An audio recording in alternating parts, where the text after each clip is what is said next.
மும்மூர்த்திகளின் முறைமை என்கின்ற பகுதியில் 110வது பாடல் வரை நாம் சிந்தித்து நிறைவு செய்திருக்கக்கூடிய நிலையில் நாம் நாயனார் இறைவன் 3 நிலையில் நின்று உயிர்களுக்கு தானே தொழில் செய்கிறார் என்பதை, படைத்தல், காத்தல், அழித்தல் என்பதை பிரம்மாவாகவும் திருமாலாகவும் ருத்திரனாகவும் இருந்து அவரே செய்கிறார்.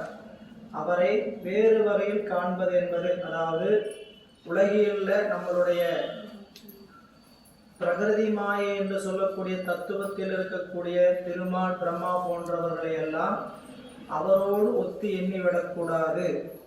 அந்த நிலையில சுத்த தத்துவத்தில் இருக்கக்கூடிய திருமாலும் பிரம்மனும் ருத்திரனும் சிவமே அப்படிங்கிறத விளக்குவதற்காக ஒரு பகுதி. இந்த பகுதியில் 110வது பாடல் நாம் பார்த்திருந்தோம். இன்னைக்கு 111வது பாடல் பேச்சிருக்காங்க. பரத்திலே ஒன்றாய் உள்ளாய் புறம் ஆயே பரத்தினுள் மாயவனாய் அயனாயே தரத்தினுள் தான் பலர் தன்மயன் ஆகி கரத்தினுள் நின்று கழிவு செய்தானே.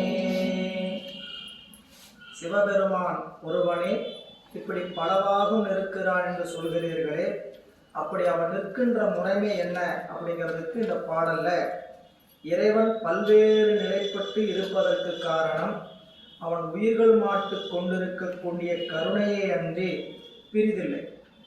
ஒருவன் வேற வேற வேற நிலையில் தான் நிற்க வேண்டிய அவசியம் ஏன் ஏற்படுகிறது? ஒரு தந்தை ஒரு மகன் அப்படின்னு பார்த்தீங்கன்னா, மகனுக்கு தந்தையாகவும் அவனுடைய மனைவிக்கு கணவனாகவும் அலுவலகத்தில் பணியாளனாகவும் இப்படி செய்வதற்கு நிற்பதற்கு என்ன காரணம்? அவன் தன்னுடைய வாழ்நாளுக்கு தேவையானவற்றை செய்து கொள்வதற்காக அவன் அவ்வாறு நிற்கிறான். இறைவன் இப்படி பலவேறுபட்டு நிற்பதற்கான காரணம் என்ன அப்படின்னு பார்த்தா, அவன் நிற்க வேண்டிய காரணம் ஒன்றே ஒன்றுதான். நம்மேல் கொண்ட கருணையை தவிர வேறு ஒன்றுமே கிடையாது. இவன் பலவாறு நடிப்பதற்கு காரணம் நம்மையெல்லாம் இந்த துன்பமாகிய உலகத்திலிருந்து ஈடுபேற்ற வேண்டும் என்பதற்காக அவன் செய்கின்ற மிக பெரும் உபகாரம். அப்படிப்பட்ட உபகாரத்தில் அவன் பரத்திலே ஒன்றாய், இது நாம் முன்கூட்டியே பார்த்த செய்தி மாதிரியே இருக்கும். ஆசிரியர் இந்த இடத்துல ஒரு கோணத்தில் சொல்கிறார். பரத்திலே ஒன்றாய் அப்படின்னா இறைவன் சிவபெருமான் ஒன்றோடும் ஒட்டாது தனித்து நிற்கும் மேல்நிலையில் ஒருவனேயாய். நம்ம முதல் பாடலே பார்த்தோம். ஒன்றவன் தானே இரண்டவன் இன்னருள் அப்படின்னு சொல்லி முதல் பாடலே அவன் ஒருவனாய் நிற்பது எப்போ? எதனோடும் இணைந்து நில்லாமல் கலந்து நில்லாமல் எல்லாவற்றையும் கடந்து நிற்கக்கூடிய நிலையில அவன் தான் ஒருவனேயாய் பரத்திலே ஒன்றாய். பிறகு வரத்தினுள், இந்த 2வது வரையில் இருக்கக்கூடிய வரத்தினுள் கொண்டு அடுத்தடுத்து ஒன்று சேர்த்தணும். வரத்தினுள் உள்ளாய் புறமாகி, அந்த இடத்துல பாடல் கொண்டு போட்டு எப்படி கூட்டணும்? பரத்திலே ஒன்றாய் வரத்தினுள் உள்ளாய் புறம்பாய். வரத்தினுள்னா அவன் இறங்கி வந்த நிலை. வரத்து என்பது அவன் இறங்கி வந்ததுக்கு வேணுங்க. வரத்து போக்குவரத்து, போக்கு வரத்து, போயிட்டு வர்றது, புரியல? நீர் வரத்து அப்படின்னா வருவதுக்கு பேர் வரத்து. அப்ப இங்க இறைவன் வரத்தினுள்னா அவன் இறங்கி வந்த நிலையில உள்ளும் புறம்புமாய் கலந்தும் வெளியுமாய் தான் ஒருவனே தனித்து நிற்கிறான். உலகத்தோடு கலந்து இறங்கி வந்த நிலையில உள்ளும் புறமும் கலந்து நிற்கிறான். ஒரு பொருளோடு இறைவன் உள்ள கலந்து நிற்பதற்கு ஒரு காரணம் இருக்குது. அந்த பொருளை விட்டு வேறாக நிற்பதற்கு ஒரு காரணம் இருக்குது. இறைவன் சடப்பொருள்கள்ல பூரா தான் ஒன்றேயாய் கலந்திருக்கிறான். ஆனா உயிர்களோடு மட்டும்தான் ஒன்றாயும் வேறாயும் உடனாயும் கலந்திருக்கிறான். இறைவன் ஒரு பொருளை கலந்து நிற்க வேண்டிய அவசியம் என்னன்னு கேட்டீங்கன்னா, அந்த பொருள் நிலைத்திருக்க வேண்டுமானால் இறைவன் கலந்திருக்க வேண்டும். ஒரு பொருள் நிலைக்க வேண்டுமானால் அந்த பொருளோடு அந்த இறைவனுடைய அருள் கலந்திருந்தால் மட்டும்தான் அந்த பொருள் நிலைக்கும். அதனால நிலைத்தல் தொழில் செய்வதற்காக இறைவன் ஒவ்வொரு பொருளோடும் கலந்திருக்கிறான். உயிர்களோடும் அவ்வாறு கலந்திருக்கிறான், உடலையும் உயிரையும் போல. அப்படி கலந்திருப்பது எதற்கு? அவன் கலந்திருந்தால் மட்டும் போதுமா? வேறாய் நின்று அந்த பொருளை உணர்த்துகிறான். அந்த பொருளுக்கோடு சென்று நமக்கு அனுபவத்தை ஊட்டுகிறான் என்று நம்ம 2ஆம் நூற்பா படிக்கும் போது படிச்சிருக்கோம். ஒன்றாய் வேறாய் உடனாய்.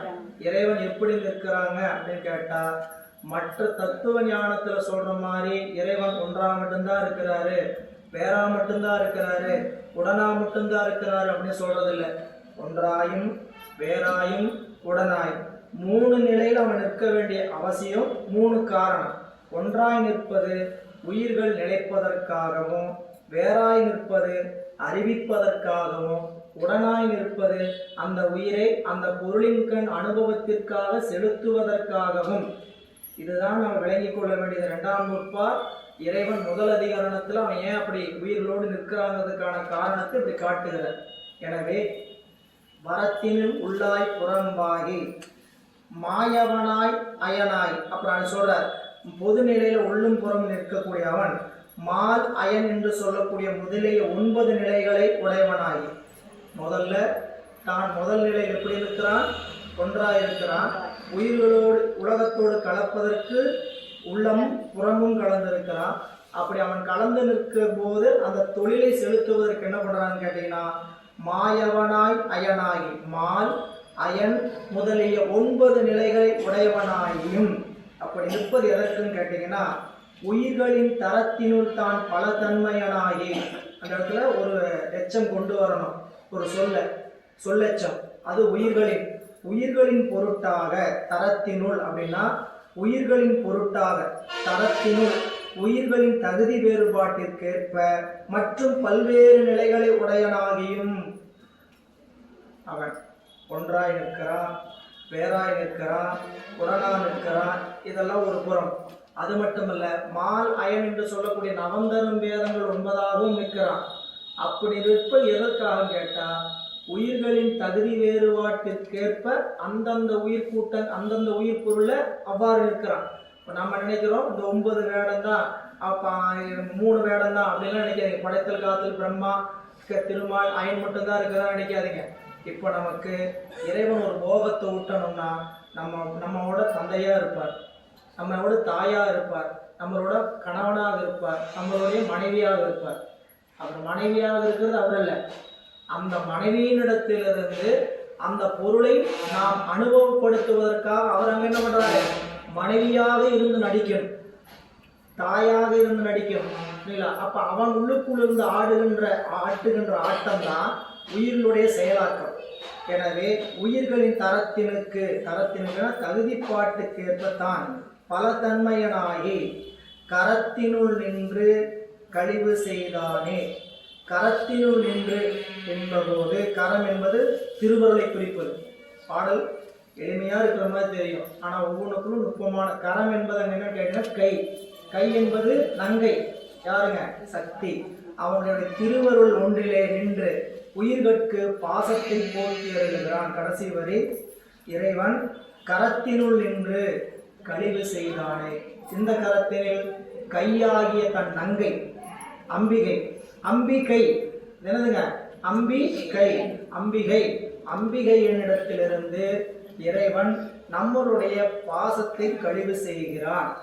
பாடல்ல இறைவன் பரத்திலே ஒன்றாகவும் உள்ளும் புறம்பும் வேறாகவும் கலந்தும் அப்படி நிற்கக்கூடிய அவன்தான் உலகத்தோடு கலந்து நிற்கும் பொழுது செயல்படுத்தும் பொழுது மால் அயன் போன்ற 9 வகை நவந்தரும் வேதங்களாயும் அப்படி இறங்கி வந்து நமக்கு அருள் செய்கின்ற அவன் உயிர்களின் தகுதி வேட்பாட்டிற்கேற்ப அந்தந்த உயிரிடத்தில் அவ்வாறாகவே நின்று அந்த உயிர்களுக்கு தன் திருவருளாகிய கரத்தின் வழியாக பாசத்தை நீக்குவன். இது அவன் திருமாலாக இருந்தாலும், நமக்கு பிரம்மனாக இருந்தாலும், ருத்திரனாக இருந்தாலும் இருப்பது எதற்காக கேட்டால் நம்மளுடைய பாசம் நீங்குவதற்கு. இப்போ இறைவன் ஏன் படைப்பு தொழிலை செய்கிறார்? ஏன் படைப்பு தொழிலை செய்ய வைக்கிறார்? இறைவன் நேரடியாக செய்கிற அனுபவம் நமக்கு இல்லை. நாம் மீண்டும் நினைக்கணும், சகல வர்க்கத்து ஆன்மாக்களுக்கு இறைவன் நேரடியாக ஐந்தொழில் ஆற்றுவதில்லை.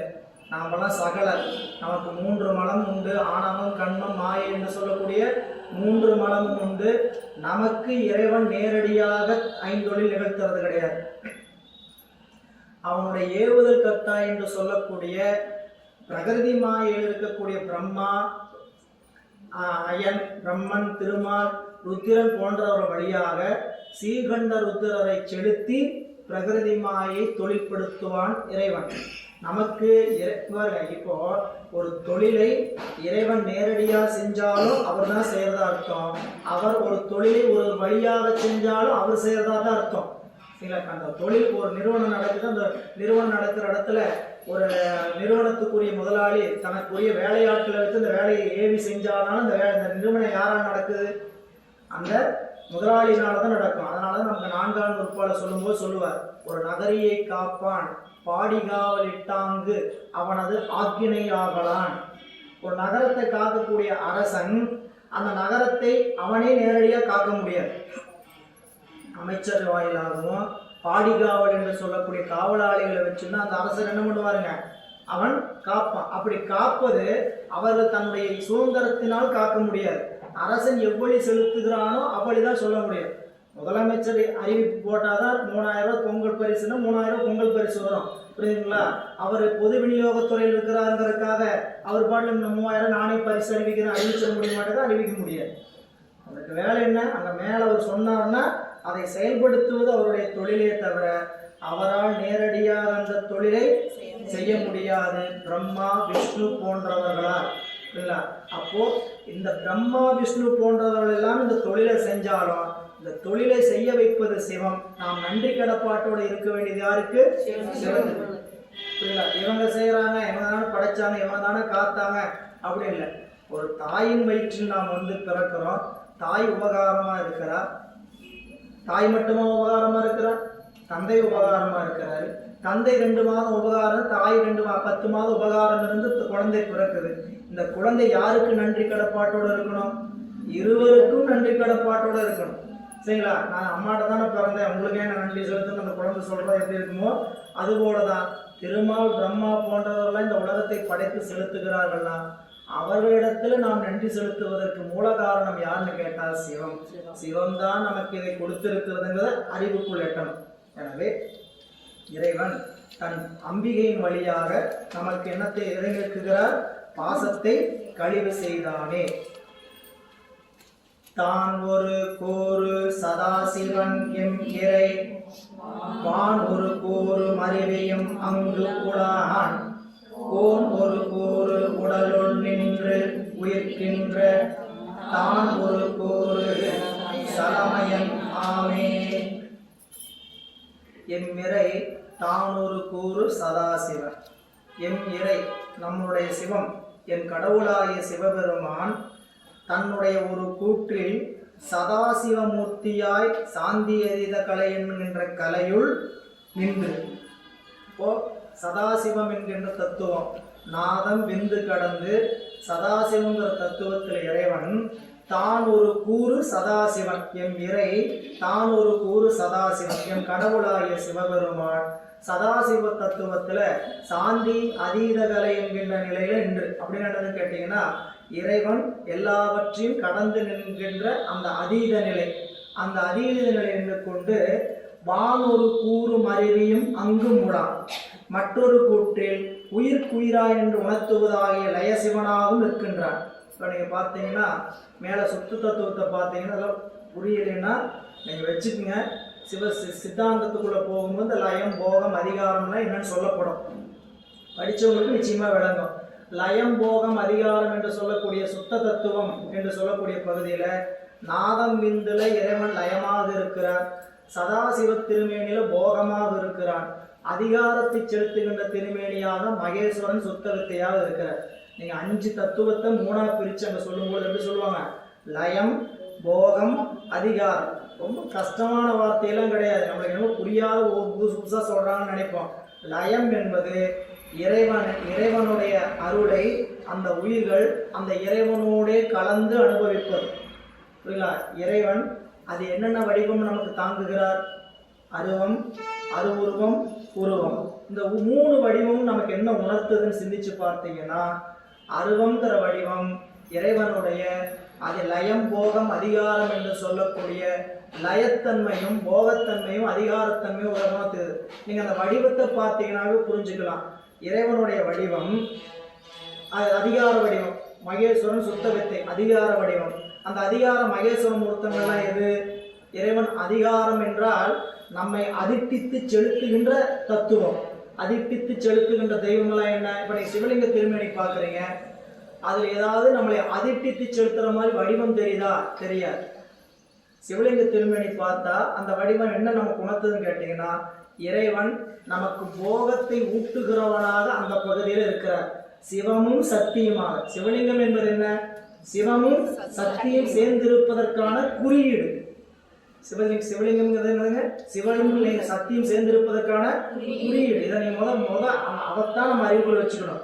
சிவலிங்கம்னா இது ஒரு வடிவம், என்னமோ சாமி அப்படின்னு நினைக்கிறதுனா அதுல என்ன ரெண்டு தத்துவம் இருக்குன்னு கேட்டீங்கன்னா, சிவமும் சக்தியும் கூடி இருக்கக்கூடிய தத்துவத்தை சொல்வது சிவலிங்க திருமேனி. அப்ப நீங்க சிவலிங்க திருமேனியை இப்ப நான் புரிஞ்சுக்கிற மாதிரி வச்சுக்கோங்க. இப்போ நீங்க சாலையில வண்டியில போயிட்டு இருக்கிறீங்க, தேசிய நெடுஞ்சாலையில, சரிங்களா? ஒரு 8-8:30 மணி ஆகுது, இரவு நேரம் இல்லை காலையில் நேரம். இப்படி தூரமா ஒரு பச்சை விளக்கு எரியுது, இரவு நேரமா இருக்குது, பச்சை விளக்கு எரியுது. என்ன நினைப்போம்? ஓரத்துல பச்சை விளக்கு டியூப்லைட் தொங்கிட்டு இருக்கிறாங்க. என்ன கடை இருக்கு? உணவு கடை இருக்கு. யாராவது சொல்லுவாங்களா? இது குறியீடு. அந்த பச்சை விளக்குங்கிறது என்னது?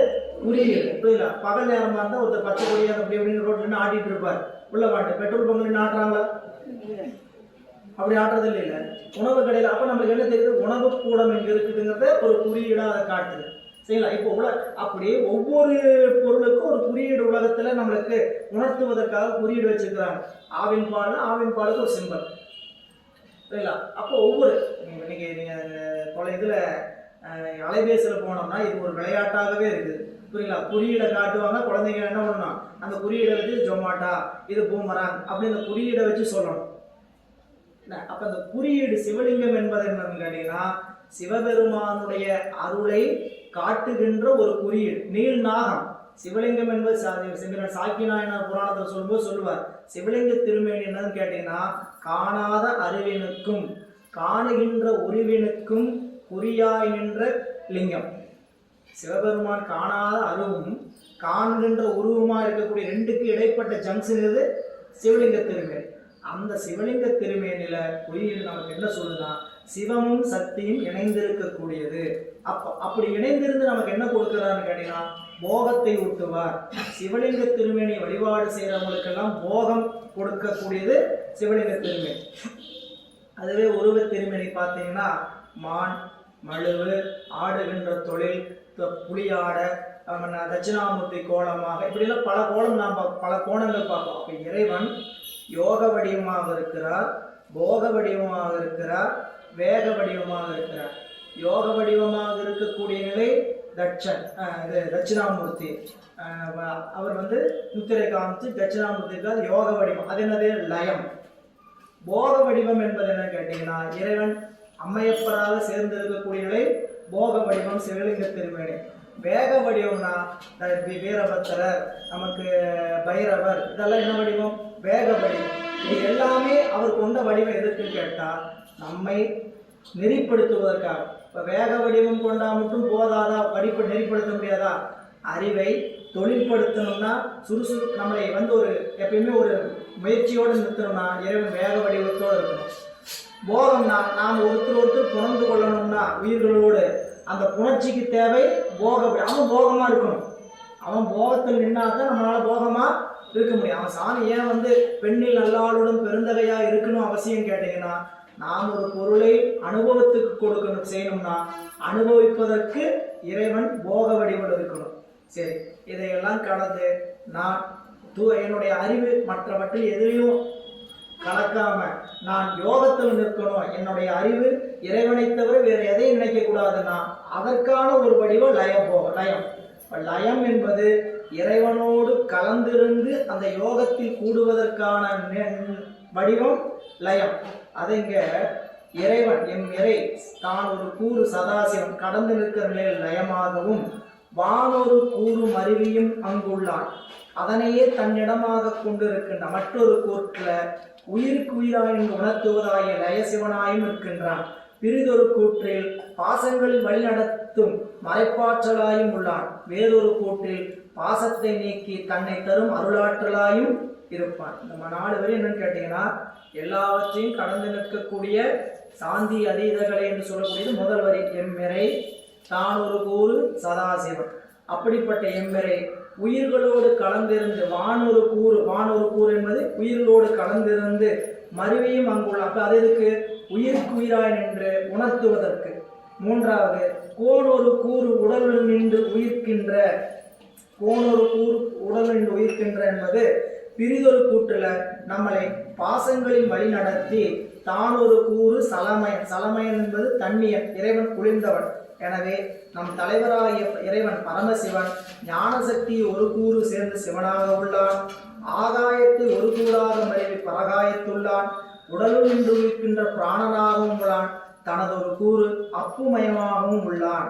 இவ்வாறு இறைவன் பரமசிவன் ஒரு சக்தி, அதாவது அவருடைய ஞான சக்தி ஒரு கூறாய் சேர்ந்து சதாசிவனாக இருப்பதும், ஆகாயத்தை ஒரு கூறாக பொருந்தி பராகாயத்து உலக ஆகாயத்து கடந்தும் உடலில் நிற்கின்ற பிராணவாயுவாகும் என்று இருக்கிறான். இப்படி எல்லா இடத்திலும் கலந்திருப்பது சிவமே அப்படிங்கிறதுக்கு தான் இந்த பகுதி அமைத்திருக்கிறார். இந்த பகுதி நம்ம படிக்கிற நூல்ல முன்பகுதியா இருக்கு. ஆனால் இந்த நூலு நம்ம திருமந்திரத்துடைய முறையான நூலில் இந்த பாடம் உள்ள இருக்கு. நீங்கள் ஆகமச்சிறப்பு படித்து அவையடக்கம் படித்த உடனே அடுத்ததாக வருவது உபதேசம் தான். ஆனால் நூல் இந்த இடத்துல மும்மூர்த்தியும் முறைமை என்று இடையில வந்திருக்கு. அது ஒரு காரணம். சில நூல் அப்படியே இருக்குன்னு காட்டுறார். இனி அடுத்த பகுதிங்க. இதோட நம்மளுக்கு பாயிரம் நிறைவாகிறது. இப்போ நாம இவ்வளவு பாடல்கள் எத்தனை நேரத்தாலும் 112 பாடல்கள் நாம் பார்த்திருக்கிறோம். இந்த 112 பாடல்களில் பாயிரத்தை நிறைவு செய்கிறார். நாம் பாயிரம் என்றால் ஒருவாறு நூலுக்குள்ள சொல்லக்கூடிய கருத்தை ஆசிரியர் படம் பிடித்து காட்டுவதற்கு பெயர் பாயிரம். பாய்ந்து செல்வது பாயிரம். நூலுக்குள்ள என்ன பாய்ந்து செல்வதோ அதை குறிப்பதற்கு பேர் பாயிரம். நூல்முகம், முன்னுரை இதெல்லாம் படித்தோம். இந்த பகுதியை முடிச்சுட்டு நம்ம அடுத்து உண்மையா இப்போதான் நம்ம நூலுக்குள்ள போகிறோம். இது வரைக்கும் நாம் பார்த்ததெல்லாம் ஒரு அறிமுக உரை. இனி நூலுக்குள்ள 9 தந்திரங்கள் உண்டு என்று நாம் பார்த்தோம். நம்ம அறிமுக உரையில்னா 1000 பாடலை சொல்லும் போதே ஆசிரியர் நமக்கு என்ன காட்டினார்? நந்திய பெருமானுக்கு பரமசிவமாக இருக்கக்கூடிய இறைவன் 28 ஆகமங்களையும் மொழிந்தார். அந்த 28 ஆகமங்களையும் சுருக்கி, அதாவது ரசமாக அதை சாராக நந்திய பெருமான் 8 மாணாக்கர்களுக்கு உபதேசித்தார். அந்த 8 மாணாக்கர் ஒருவர் திருமூல தேவநாயனார். திருமூல தேவநாயனார் 9 ஆகமத்தை நந்தியம் பெருமான் வழியாக பெற்றார். அந்த 9 தந்திரங்களை 9 ஆகமங்களை 9 தந்திரமாக இப்பொழுது சொல்ல போறார். அப்புறம் முன்னாடியே சொன்னாரு, இந்த 9 தந்திரம் சொல்லியிருக்கிறாரு, 9 ஆகமம் தான் சொல்லியிருக்கிறாருன்னா, இந்த 28 ஆகமத்தில் இருக்கக்கூடிய அத்தனை செய்தியும் அந்த 9 தந்திரத்துக்குள்ள வச்சிருக்கிறார் அப்படின்னு ஒரு குறிப்பை தருகிறார் நம்மளுடைய திருமூலர். இந்த 9 தந்திரம்னா 9 ஆகமத்தை மட்டும் தான் சொல்லிட்டாரு, மிச்சம் இருக்கக்கூடிய 19 ஆகமத்தை சொல்லி நினைக்க வேண்டாம். 28 ஆகமத்தோட சாரம் தான் இந்த 9 தந்திரம். அந்த 9 தந்திரமும் ஆகமத்தில் சொல்லப்பட்டிருக்கக்கூடிய செய்தியை சொல்லியிருக்கு. நாம இங்க அறிந்து கொள்ள வேண்டிய செய்தி என்னன்னா, ஆகமத்துல சொன்னதை அப்படியே இங்க சொல்லலை. நமக்கு எது அறிவுக்கு தேவையானதோ நம்ம அறிவிக்கக்கூடிய நிலையை உணர்ந்து இதை மாணாக்கர்கள் அறிந்தால் போதும் என்று நம்மளுடைய நாயனார் காட்டுகிறார். இந்த பகுதி முதல் தந்திரம். அதில் 30 உபதேசம் தான் முதல் ஆரம்பிக்கிறார். இந்த 30 பாடல் உபதேசம் என்பது திருமந்திரத்தினுடைய ஹைலைட், திருமந்திரத்தினுடைய ஒரு உச்சம், அதாவது ஒரு முக்கியமான பகுதி.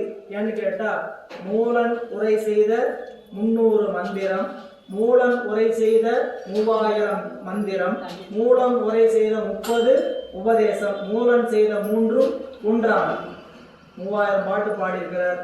அதுல 300 பாடல் மிக அவசியமானது. அதை விட அவர் சொன்ன 30 உபதேசம் இந்த 3000 பாடலை படிக்கக்கூடியவங்களுக்கு ஒரு முத்தாய்ப்பாக அமைந்திருக்கக்கூடிய பகுதி அப்படிங்கிறார். இந்த 30 பாடல் படிச்சா போதுமா அப்படின்னா, இந்த 30 பாடலையும் படிச்சா நமக்கு என்ன தெரியும் கேட்டீங்கன்னா, 3000 பாடலையும் நாம் படிக்க வேண்டும் என்கின்ற விருப்பத்தை கொடுக்கும்.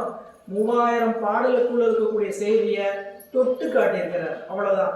இது ரொம்ப ஆழமான பகுதியும் கூட. ஆனாலும் பாடல் பார்த்தீங்கன்னா ரொம்ப எளிமையா பாடலுக்குள்ள இருக்கக்கூடிய பாடலுடைய சொல்லு பார்த்தீங்கன்னா ரொம்ப படிச்சாவே புரியுற மாதிரி தான் இருக்கும். நீங்க நம்ம உள்ள பயணிக்கக்கூடிய பகுதி 4ஆம் தந்திரத்துக்குள்ள மேலையெல்லாம் பார்க்கக்கூடியது படிச்சாவே என்னன்னு புரியாது. படிக்கிறதுக்கு அது என்னென்னமோ சொல்லலாம் சொல்லியிருப்பார். ஆனால் இந்த பகுதி நம்மளுக்கு 30 உபதேசம் சொல்லக்கூடிய என்ற இந்த பகுதி நல்ல அருமையான சொல் புரிஞ்சுக்கிற மாதிரி இருந்தாலும் மிக ஆழமான பகுதி. பாருங்க, உபதேசம். இந்த உபதேசங்கிற பகுதிக்கு நம்மளுடைய உரையாசிரியர் காட்டுகின்ற முன்னுரை என்னன்னு கேட்டீங்கன்னா, இதுவரைக்கும் சிந்தை செய்து ஆகமம் செப்பலுற்றேன் என்று சிவாகம பொருள்கள் அனைத்தையும் தன்னுடைய உள்ளத்தில் திரட்டி கொண்டு இந்த நூலை நமக்கு தமிழால் வெளியிட்டவர் நாயனர். சிவாகம பொருள்கள் அனைத்தையும் ஒன்று திரட்டி கொண்டு அதை தமிழால் நமக்கு மொழிபெயர்த்து கொடுத்தவர் திருமூலதேவ நாயனார். அப்படி கொடுத்திருக்கக்கூடிய இந்த நூல்ல முதல்ல ஆகமநெறியில சொல்லக்கூடிய சிவபெருமானுடைய பெருமையெல்லாம் சொன்னார். பின்னர் அவருடைய நூலாகிய வேத ஆகம சிறப்பையெல்லாம் சொன்னார். நம்ம என்னென்னலாம் பார்த்துட்டு வந்திருக்கிறோம்? இறைவனுடைய பெருமையெல்லாம் பார்த்தோம். அடுத்தது வேத ஆகமத்தினுடைய சிறப்பை பார்த்தோம். இதையெல்லாம் பார்த்த பிறகு அடுத்ததாக பார்க்க வேண்டிய பகுதி அந்த ஆகம பொருள் அனைத்தையும் உபதேசமாக 30 திருமந்தர்கள்ல தொகுத்து சொல்றார். இனி சொல்லக்கூடிய பகுதி ஆகமங்கள். இப்ப வேதம் ஆகமம் சிறப்புன்னு படிச்சோம். அந்த வேத ஆகமத்துல சொல்லப்பட்ட சிறப்பெல்லாம் தொகுத்து கொண்டு 30 உபதேசங்களாக நம்மளுக்கு இங்க கொடுக்கிறார். அப்படி கொடுக்கும்போது உரையாசிரியர் சொல்றாரு, திருமூர்த்திகளின் முறைமை என்கின்ற பகுதி ஐயமறுத்தல் வேண்டி இடைப்புக்கதுங்க. இடையில புகுத்தி இருக்கிறாங்க, அது பின்னாடி வர வேண்டியது இடையில புகுந்திருக்கிறார். எப்படி சொல்றேன்னு கேட்டா, இறைவனால் இயம்பும் நூலும் என்ற சிவஞான சித்தியால் இம்முறை அறியப்படுதல் காண்க. ஒரு நூல் நம்மளுக்கு சிவஞான சித்தியார்ல பரபக்கம் படிச்சீங்கன்னா அதுல ஆசிரியர் பெருமான் இந்த நூலை நான் எப்படி சொல்ல போறேன்னு முதல்ல ஒரு பாட்டுல சொல்லிடுவார். என்னால் சொல்லக்கூடிய இந்த நூல் எப்படி வரிசை முறையில சொல்லப்படுகிறதுன்னு சொல்லிடுவார். அதுபோல இந்த ஆசிரியர் இந்த பகுதியை சொல்லி இருக்கக்கூடிய வாய்ப்பு இல்லை என்று உரையாசிரியர் காட்டுறார். இனி உபதேசம்னா என்ன? உபதேசம் சொல்ற நமக்கு உபதேசம்னா தான் முக்கியமா பிடிக்காது. உபதேசம்னா தான் அட்வைஸுங்கிற பேச்சுக்கே இடமில்லை. எல்லாம் ஏன்னு சொன்னீங்கன்னா உபதேசம்னா நாம் நினைச்சுக்கிறோன்னு கேட்டீங்கன்னா நம்மளுக்கு அறிவுரை வழங்குறான்னு நினைச்சுக்கிறோம். அறிவுரை வழங்குறது வேறு, உபதேசம் வழங்குவது வேறு. அறிவுரை என்பது அட்வைஸ், புரியுங்களா? அது வேறு. நம்ம இப்படி இருக்கணும் அப்படி இருக்கணும்னு சொல்றது. உபதேசம் என்பது இப்படித்தான் இருக்கணுங்கிறது. அறிவுரை என்னங்க, இப்படி இருப்பா அப்படி இருப்பான்னு அவளுக்கு சொல்றது. உபதேசம் அப்படி அல்ல. உபதேசம் என்பது இப்படித்தான் இருக்கணுங்கிறது. அது கட்டாயம், அது ஞானாசிரியரால் சொல்லப்படும். அதனால அதுக்கு பேரு உபதேசம். தேசு அப்படின்னா ஒளி, ஞானம். உபதேசம்னா நமக்கு உதவுகின்ற ஞான ஒளி. உபதேசம் என்பது நமக்கு உதவுகின்ற ஞான ஒளி. நீங்க அறிவுரை என்பது நமக்கு நம்மளிடத்தில் இருக்கக்கூடிய நீக்கிக்கோ சேர்த்துக்கோ அப்படின்னு சொல்லுகின்ற அறிவுரை. இந்த உபதேசம் கேட்டீங்கன்னா சேர்த்து நூற்பா படிச்சிருப்போம். 12 நூற்பால 7ஆம் நூற்பா வரைக்கும் ஆராய்ச்சி. 8ஆம் நூற்பாவில இருந்து என்ன சொல்லுவார்? ஆணை, குருவினுடைய ஆணை. நீங்க 7ஆம் நூற்பா வரைக்கும் 6ஆம் நூற்பா வரைக்கும் அமைப்பே ஆராய்ச்சி தான். முதல் 6 நூற்பா என்ன? பதி உண்டு, பாசம் உண்டு, பசு உண்டு, பாசத்தினுடைய இலக்கணம், பசுவினுடைய இலக்கணம், பதியினுடைய இலக்கணம்லாம் சொல்லிட்டு இப்படி பதியினுடைய பசுவினுடைய பாசத்தினுடைய உண்மையையும் இலக்கணத்தை உணர்ந்த வழி அதனால் சாதிப்பதற்கு தகுதியுடைய பொருள் எது, ஆன்மா என்ற சாதித்தற்குரிய அதிகாரி பெறப்பட்டது 7ஆம் நூற்பாளர். அப்படி 7ஆம் நூற்பாளர் சாதித்தற்குரிய அதிகாரி ஆன்மா. நாமெல்லாம் எதுக்கு வந்திருக்கிறோம் இந்த உலகத்திற்கு அப்படின்னு கேள்வி கேட்டீங்கன்னா எல்லாம் என்ன சொல்லலாம்? சாதிக்கிறதுக்கு வந்திருக்கிறோம். சுருக்கமா சொன்னா எதுக்கு வந்திருக்கிறோம்? சாதிக்கிறது. எதனை சாதிக்க வந்திருக்கிறது அவங்களுடைய பிரியம் இல்ல. ஆனா எங்க சுத்தினோம்னாலும் நாம் சாதிக்க வேண்டிய ஒரே ஒரு சாதனை சிவத்தை அடைகின்ற சாதனை.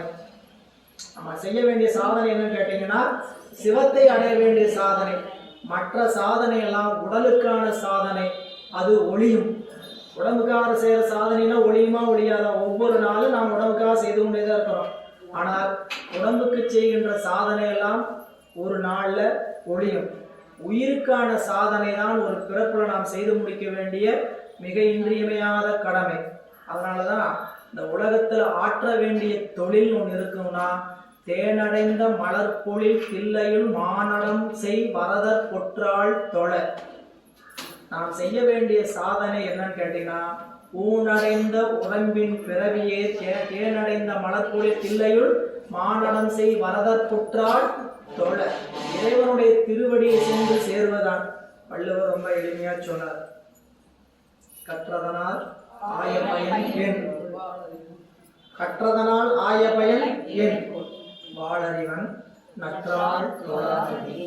நீ படிக்கின்ற படிப்பினால் என்ன பயன் கேட்டா, சிவபெருமானுடைய திருவடியை சார்தலாகும். இது பரிமேலழகர் ஆகம அறிவின் பயன்.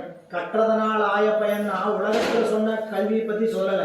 அவர் உரை எழுதும் போது எப்படி எழுதிட்டாருன்னு கேட்டீங்கன்னா, ஆகம அறிவினால் ஆகக்கூடிய பயன்.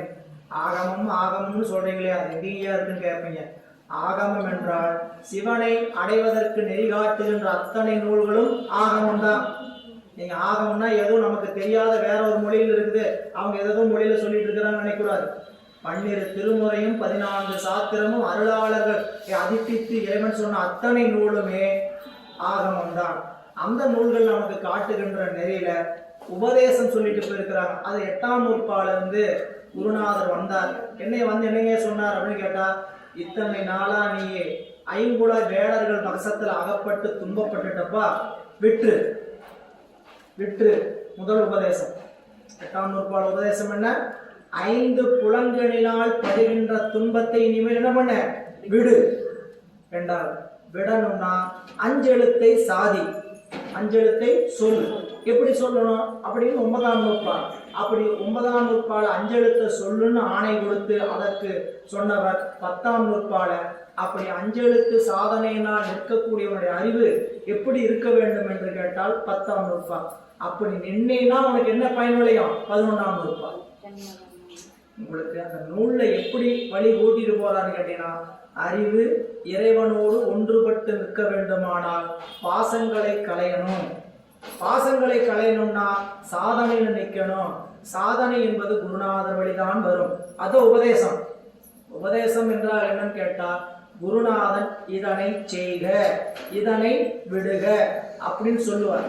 அந்த பகுதியாக இருப்பதனால உபதேசம் அப்படிங்கிறது உரையாசிரியர் கொடுத்திருக்க விளக்கம் பாருங்க. உபதேசமாவது விரிந்த பொருளை ஒரு மொழியால் தொகுத்து உணர்த்துவதாதலின் அதனோடு ஒத்த தொகை பொருளை உபதேசம் என்று அருளினார். உபதேசமாவது கூட இருந்து காட்டுவது. உபதேசம்னா இப்போ நீங்க அறிவுரை சொல்றவங்க, நீ ஒழுங்கா கேட்போம். கேட்டு என்ன சொல்லுவோம்? யாராச்சும் அறிவுரை சொன்னாங்கன்னா நீ ஒழுங்கா அப்படின்னு அடுத்த கேள்வி நீ ஒழுங்காங்கிற கேள்விதான் வரும். சரிங்களா? உபதேசம் அப்படி இல்லை. உபதேசம் செய்கின்ற ஆசிரியர் அந்த நெறியில நின்று அந்த உபதேசத்தை செய்யணும். அறிவுரை சொல்றவங்க அந்த ஒழுக்கத்தில் நின்று தான் சொல்லணும் அவசியமே இல்லை. எல்லாம் புரிஞ்சுக்கணும். ஒருத்தருக்கு அறிவுரை சொல்லும் போது தான் அந்த நிலையில் நின்று தான் சொல்லணும் இல்லை. அவருடைய அனுபவத்தை நான் இப்படிலாம் அனுபவிச்சுட்டேன், நீ இப்படி செய்யாதப்பா அப்படின்னு சொல்றதுக்கு என்ன உண்டு? அவருக்கு உரிமை உண்டு. கண்ணதாசன் நூல் எழுதும்போது எழுதுவார், சரிங்களா? நான் எப்படியெல்லாம் வாழக்கூடாதோ அப்படியெல்லாம் வாழ்ந்து விட்டேன், அதனால் இப்படித்தான் வாழ வேண்டும் என்று சொல்வதற்கு எனக்கு உரிமை உண்டு. அது அறிவுரை. ஆனா உபதேசம் அப்படி அல்ல. ஆசிரியரும் குருநாதனும் அந்த வழி நின்று ஒழுகிதான் உபதேசிக்கணும். அதனால் உபதேசம் என்பது என்னன்னு கேட்டீங்கன்னா, உடன் இருந்து காட்டுவது. இல்லை, நமக்கு ஊக்கம் எப்போ வரும்னு கேட்டீங்கன்னா, நமக்கு வழிகாட்டுறாங்களே அவங்க நிற்கக்கூடிய நெறியினுடைய உறுதிப்பாட்டை பார்த்து நமக்கு ஊக்கம் வரும். நம்மளுடைய அருகுருநாதன் எடுத்துக்கிட்டீங்கன்னா, அவங்க நிற்கிற நெறி யாரு கூப்பிட்டாலும் அவங்க கூப்பிட்டாங்களே மதிச்சு அவங்க வீட்டுக்கு போவார். அதுதான் அருகுருநாதருடைய கருணை. எளிமையான கருணை. என்னன்னு கேட்டீங்கன்னா, யாராவது ஐயா வாய்ப்பு எங்கள் வீட்டுக்கு ஒரு பக்கம் வாங்க அப்படின்னு ஒரு அழைப்பு அழைச்சி, இல்லை அந்த பக்கம் வந்தாங்க ஐயா நம்ம வீட்டுக்கு போயிட்டு வந்துடலாங்க ஐயா கூப்பிட்டாங்களே அப்படின்னு அவர் ஒவ்வொரு முறை அவர் நீங்கள் பெரிய நிலையில் இருக்கிறவங்களெல்லாம் நீங்கள் நம்ம நினச்சி பார்த்தோம்னா, நாம் ஒருத்தர் நம்மளோட நிலையை அங்கே வச்சு பார்த்தீங்கன்னா நமக்கு தான் முனைப்பு நீங்க மாட்டேங்குது. இவங்க வீட்டுக்கு போகிறதா, அவங்க வீட்டுக்கு போகிறதா, இவங்க கூட ஏறி போகிறதா, செய்வார். நடந்த நிகழ்வு பவானியில் ஒரு அன்பர் இருசக்கர வாகனம் வாங்கியிருந்தார். இருசக்கர வாகனத்துக்கு பூசை போடுறதுக்கு சபைக்கு வருவாங்க. சபையில் வந்து நம்முடைய ஞானாசிரியர் தியாகராஜர் இருக்கும்போது பூசை போடுவாங்க. அன்னைக்கு அருட்குருநாதர் வந்திருக்கிறார். சரிங்களா, ஐயா வண்டியை வாங்கய்யா அப்படின்னு சொல்கிறாங்க. ஏறுமா கூட போகலான்ட்டு அவர் ஒரு ரவுண்டு போகிறார் டூ வீலர். சரிங்களா, ஒரு ஒரு வார்த்தை சொல்லிட்டோம்னா இந்த இடத்துக்கு ஞாபகம் வச்சு வந்துட்டு போவார். அது அவங்களுடைய வெளிவந்த கருணை இல்லை. அதுதான் இப்போ நாம் என்ன நினைக்கணும், நமக்கு வழிகாட்டுறவங்க எப்படி இருக்கிறாங்க, ரொம்ப எளிமையாக வர்றாங்களே, நாம் இல்லைங்க அப்படிலாம் வர முடியாது, அங்கே வர முடியாது, இங்கே வர முடியாது, அங்கே போய் இருக்குது, இங்கே அப்படி இல்லை. எங்கே கூப்பிட்டாலும் அங்கே போய் நம்ம சொல்வதற்கு தயாராக இருக்கணும். அதுதான் எளிமையான நிலை. அப்போது உபதேசம் அப்படின்னு சொன்னோம்னா குருநாதரோடு இருந்து அவங்க நமக்கு வாழ்ந்து காட்டிய வாழ்க்கை ஒழுக்கத்தை நாமளும் வாழ்ந்து பழகுவது. அவங்க இப்படி தான் நின்று இருக்கிறாங்க, நாமளும் இப்படித்தான் வாழணும். அதுதான் இருந்து காட்டுறதுன்னா, நாம் வந்து அவங்கள போல நாமும் வாழணும்னு நினைக்கிற மாதிரி அவங்க வாழ்ந்து காட்டுவாங்க. நமக்கு ஆசை எப்போ பிறக்குன்னு கேட்டிங்கன்னா, எப்படி இவங்கெல்லாம் முடியுது, இவங்களால எப்படி முடியுது, அப்போ நாம ஏன் செய்யக்கூடாது அப்படி நினைக்கணும். இன்னும் சுருக்கமாக எளிமையாக உலகையில் உதாரணத்தை சொல்லணும்னா, மருத்துவர்கிட்ட போகிறோம் நோய்க்காக. மருத்துவர் நோய் பயப்பட்டுருந்தான்னு வச்சுக்க, அந்த மருத்துவர்கிட்ட போய் நோய் பார்க்கலாம் முடியுமா? அவர் போகும்போதே வாங்க எப்படி இருக்கிறீங்க இரும்பிக்கிட்டே கூப்பிட்டு நம்மகிட்ட பேசுறாருன்னு வச்சுங்க. சரிங்களா, ஒரே தலைவலியாக இருக்குது, ஒரு மாத்திரை போட்டு வராங்க போடுங்க அப்படின்னு சொல்லிட்டு நம்மள்ட்ட மருத்துவ வைத்தியம் பார்த்தா, ஓ இவருக்கே வைத்தியம் பார்க்கறதுக்கு 1000 பேர் வேணுமான்றது, இவர்கிட்ட போய் நம்ம வைத்தியம் பார்த்தா நம்ம வைத்தியம் என்னன்னு ஆகுதுன்ட்டு நாம் என்ன நினைப்போம், தகுதியுடையவர்கிட்ட தான் போய் சேருவோம். ஒரு பாடல் கற்றுக்கணும், ஒரு நடனம் கற்றுக்கணும், ஒரு கராத்தே கற்றுக்கணும், யார்கிட்ட போய் வேணால் கற்றுக்க முடியுமா? தகுதி உடையவர்கிட்ட. அவர் தகுதி உடையவரா? அப்போது குருநாதன் என்பவன், ஞானாசிரியன் என்பவன் அந்த தகுதியோடு நின்று மாணாக்கர்களுக்கு உடனிருந்து காட்டுவது, அந்த ஒழுக்கத்தோடு வாழ்ந்து காட்டுவது. அப்போ இங்கே அந்த உபதேச மொழியை இந்த பகுதியை நமக்கு சொல்ல ஆரம்பிக்கின்றார். முதல் தந்திரம் உபதேசம். இந்த பகுதி 30 பாடல். அடுத்தடுத்த பாடல் எந்த முன்னாடி பாடல் எந்த சொல்லுல முடியுதோ அதுக்கடுத்த பாடல் அந்த சொல்லுல தொடங்கும். இது ஒரு நயம், ஆசிரியர்கள் காட்டியிருக்கக்கூடிய நயம். எதுக்காக ஒரு நுட்பம் பார்க்கலாம்னு கேட்டிங்கன்னா, இந்த 30 பாடலையும் நாம் எப்படியாவது மனசில் நிறுத்திக்கணுங்கிறதுக்காக ஆசிரியர்கள் செய்கின்ற கருணை. வேற எதுக்காக இது செய்திருக்காங்கன்னு சொல்ல முடியாது. எந்த பகுதி முக்கியமான பகுதியோ அந்த பகுதி என்ன பண்ணிட்டாங்க, நம்ம அடுத்த பாட்டு என்ன நமக்கு இப்போ வராது, என்ன அடுத்த வரி யாராவது எடுத்து கொடுத்தா பாடிடுங்க, அடுத்த வரி யாராவது எடுத்து கொடுத்தா பாடிடும். 10 பாடல் பதியும் 10 படிக்கிறோம். மந்திரமாவது பாட சொன்னாங்க, மந்திரமாவது முதல் பாட்டு ஞாபகம், அடுத்த பாட்டு என்ன தெரியாது. ஒருத்தர் வேதத்தில் அப்படியே வேதத்தில் உள்ளது நீர் அப்படின்னு எடுத்து பாடிடும். கேட்டதுனாலே படித்ததுனால அடுத்த பாட்டு நினைவு. அப்போ என்ன அவங்க குறிப்பாக உணர்த்துறாங்கன்னு கேட்டீங்கன்னா, இந்த பகுதியை நாம் மனதைக்குள் நிறுத்தி கொள்ள வேண்டும். ஆசிரியர் விரும்பியது, நீங்கள் அப்படியே அந்தாதின்னு பேர் இருக்கு, அந்தம் ஆதியாக இருக்கும். ஒரு பாட்டினுடைய அந்தம் ஆதியாக இருக்கும். அபிராமி அந்தாதி. ஒரு பாடலுடைய முடிவு அடுத்த பாடலுடைய தொடக்கம். 100 பாடல் பாடிக்க, கடைசி பாட்டை போய் பாடினீங்கன்னா முடிகிற இடம் முதல் பாட்டோடைய முதல் சொல்லாது, முடிகிற இடம் முதல் பாட்டோடைய சொல்லா இருக்கும். அப்போ முதல் பாடல் தொடங்கி உதிக்கின்ற செங்கதி உச்சி திலகம் உணர்வுடையோர் மதிக்கின்ற மாணிக்கம் மாதுடம் போது மலர்கமலை துதிக்கின்ற மென்கடி குங்குமத்தோயம் என்ன விதிக்கின்ற மேனி அபிராமி எந்தன் விழுத்துணையே. அடுத்த பாடல் துணையும் தொழு தெய்வம் பெற்ற தாயும் சுருதிகளின் பனையும் பணி கொண்ட வேரும் பதியும் கருப்பு செலையும் அப்படின்னு சொல்லி அடுத்த பாட்டு. இப்போ அடுத்த பாட்டு வருவதற்கு நமக்கு எளிமையா இருக்கு. திருவாசகத்துல இப்படி பகுதி இருக்கு. திருச்சதகம் 100 பாடல்ல இப்படி வரிசையா வந்துகிட்டே இருக்கும். அடுத்தது நீத்தல் விண்ணப்பம் 50 பாடல் இப்படி வரிசையா வந்துட்டு. இந்த 50 பாடல் நாங்க என்ன மனப்பாடம் பண்ணி பாடவா போறோம்? பாடங்களுக்கு தான் அதை பத்தி பிரச்சனை நினைப்போம். ஆனால் ஆசிரியருடைய கருத்து என்னன்னு கேட்டீங்கன்னா, இந்த பகுதியை அறிவுக்குள்ள நிறுத்தணுங்கிறதுக்காகத்தான் அவங்க நம்ம என்ன பண்ணியிருக்கிறாங்க அப்படி கொடுத்துருக்குறாங்கன்னு ஒரு குறிப்பு வச்சுக்கலாம். இந்த 30 பாடல் அதனால தான் நம்ம இந்த 30 பாடலை ஏன் நாம் படிச்சுட்டு ஒவ்வொரு தடவை நம்ம தொடங்கி கொள்கிறோம்னு கேட்டிங்கன்னா, நமக்கு மிக இன்றியமையாத ஒரு பகுதி. பார்ப்போம், பாடல் பாருங்க. விண்ணின்று எழுந்து வினைக்கு ஈடாய் மெய்கொண்டு தன்னின்ற தாளை தலைக்காவல் முன்வைத்து உன்னின்று உரைக்கி ஓர் ஒப்பில்லா ஆனந்த தன்னின்று காட்டி களிம்பருத்தானே. யார்? இப்ப இந்த பாடல்ல களிம்பருத்தவன் யார்? அதான் முன்னாடி முடிஞ்ச பகுதி. முன்னாடி முடிஞ்ச பகுதி என்ன? எல்லாவற்றுக்கும் மேலாக சொல்லப்படக்கூடிய சிவபரம்பொருளே அந்த கருணை எனக்கு செய்தது. எப்படி செய்தது? நந்தியம்பெருமானாகிய என்னுடைய குருநாதர் வழியாக செய்தார். அவர் என்ன செய்தார் அப்படின்னு கேட்டீங்கன்னா, விண்ணின்று இழிந்து அவருடைய உயர்ந்த நிலை, விண்ணின்றுனா ஆகாயம் இல்லை, அவருடைய உயர்ந்த நிலையிலிருந்து கீழே இறங்கி விண்ணின்று இழிந்து மெய்க்கீடாய் வினைக்கீடாய் மெய்க்கொண்டு, அதாவது திருவருளாகிய சிவம், நம்மளுடைய பரம்பொருளாகிய சிவம் தன்னுடைய நிலையிலிருந்து கீழே இறங்குறார். எப்படி எதுக்கு இறங்குறார்? எப்படி இறங்குறாரு கேட்டீங்கன்னா, அவர் தன்னுடைய சக்தியாக திருவருளாக இறங்குறார். எதுக்காக இறங்குறான்னு கேட்டீங்கன்னா, நான் வினையில இருந்தேன், என்னுடைய வினை எப்படி இருக்குதோ அதுக்கு தகுந்த மாதிரி அவர் உருவம் ஏற்றுக்கொண்டு, நம்மளுடைய வினை என்னவோ அதுக்கு தகுந்த மாதிரி உருவத்தை ஏற்றுக்கொண்டது. எப்படி உருவம் ஏற்றுக்கொண்டார் அப்படின்னா பலவாறு. அதனாலதான் நம்மளுக்கு மணிவாசகர் சொல்லும் பொழுது இறைவன் என்ன வடிவம் தாங்குகிறார்.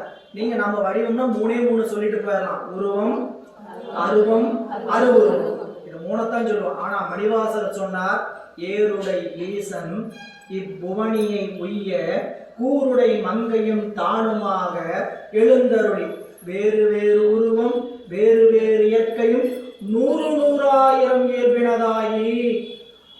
100,000 ஒரு கோடி, 100,000 ஒரு கோடி, 100,000 இயல்பினதாகி ஏருடை ஈசன் இப்புவனியை உய்ய கூருடை மங்கையும் தானும் வந்தருளி.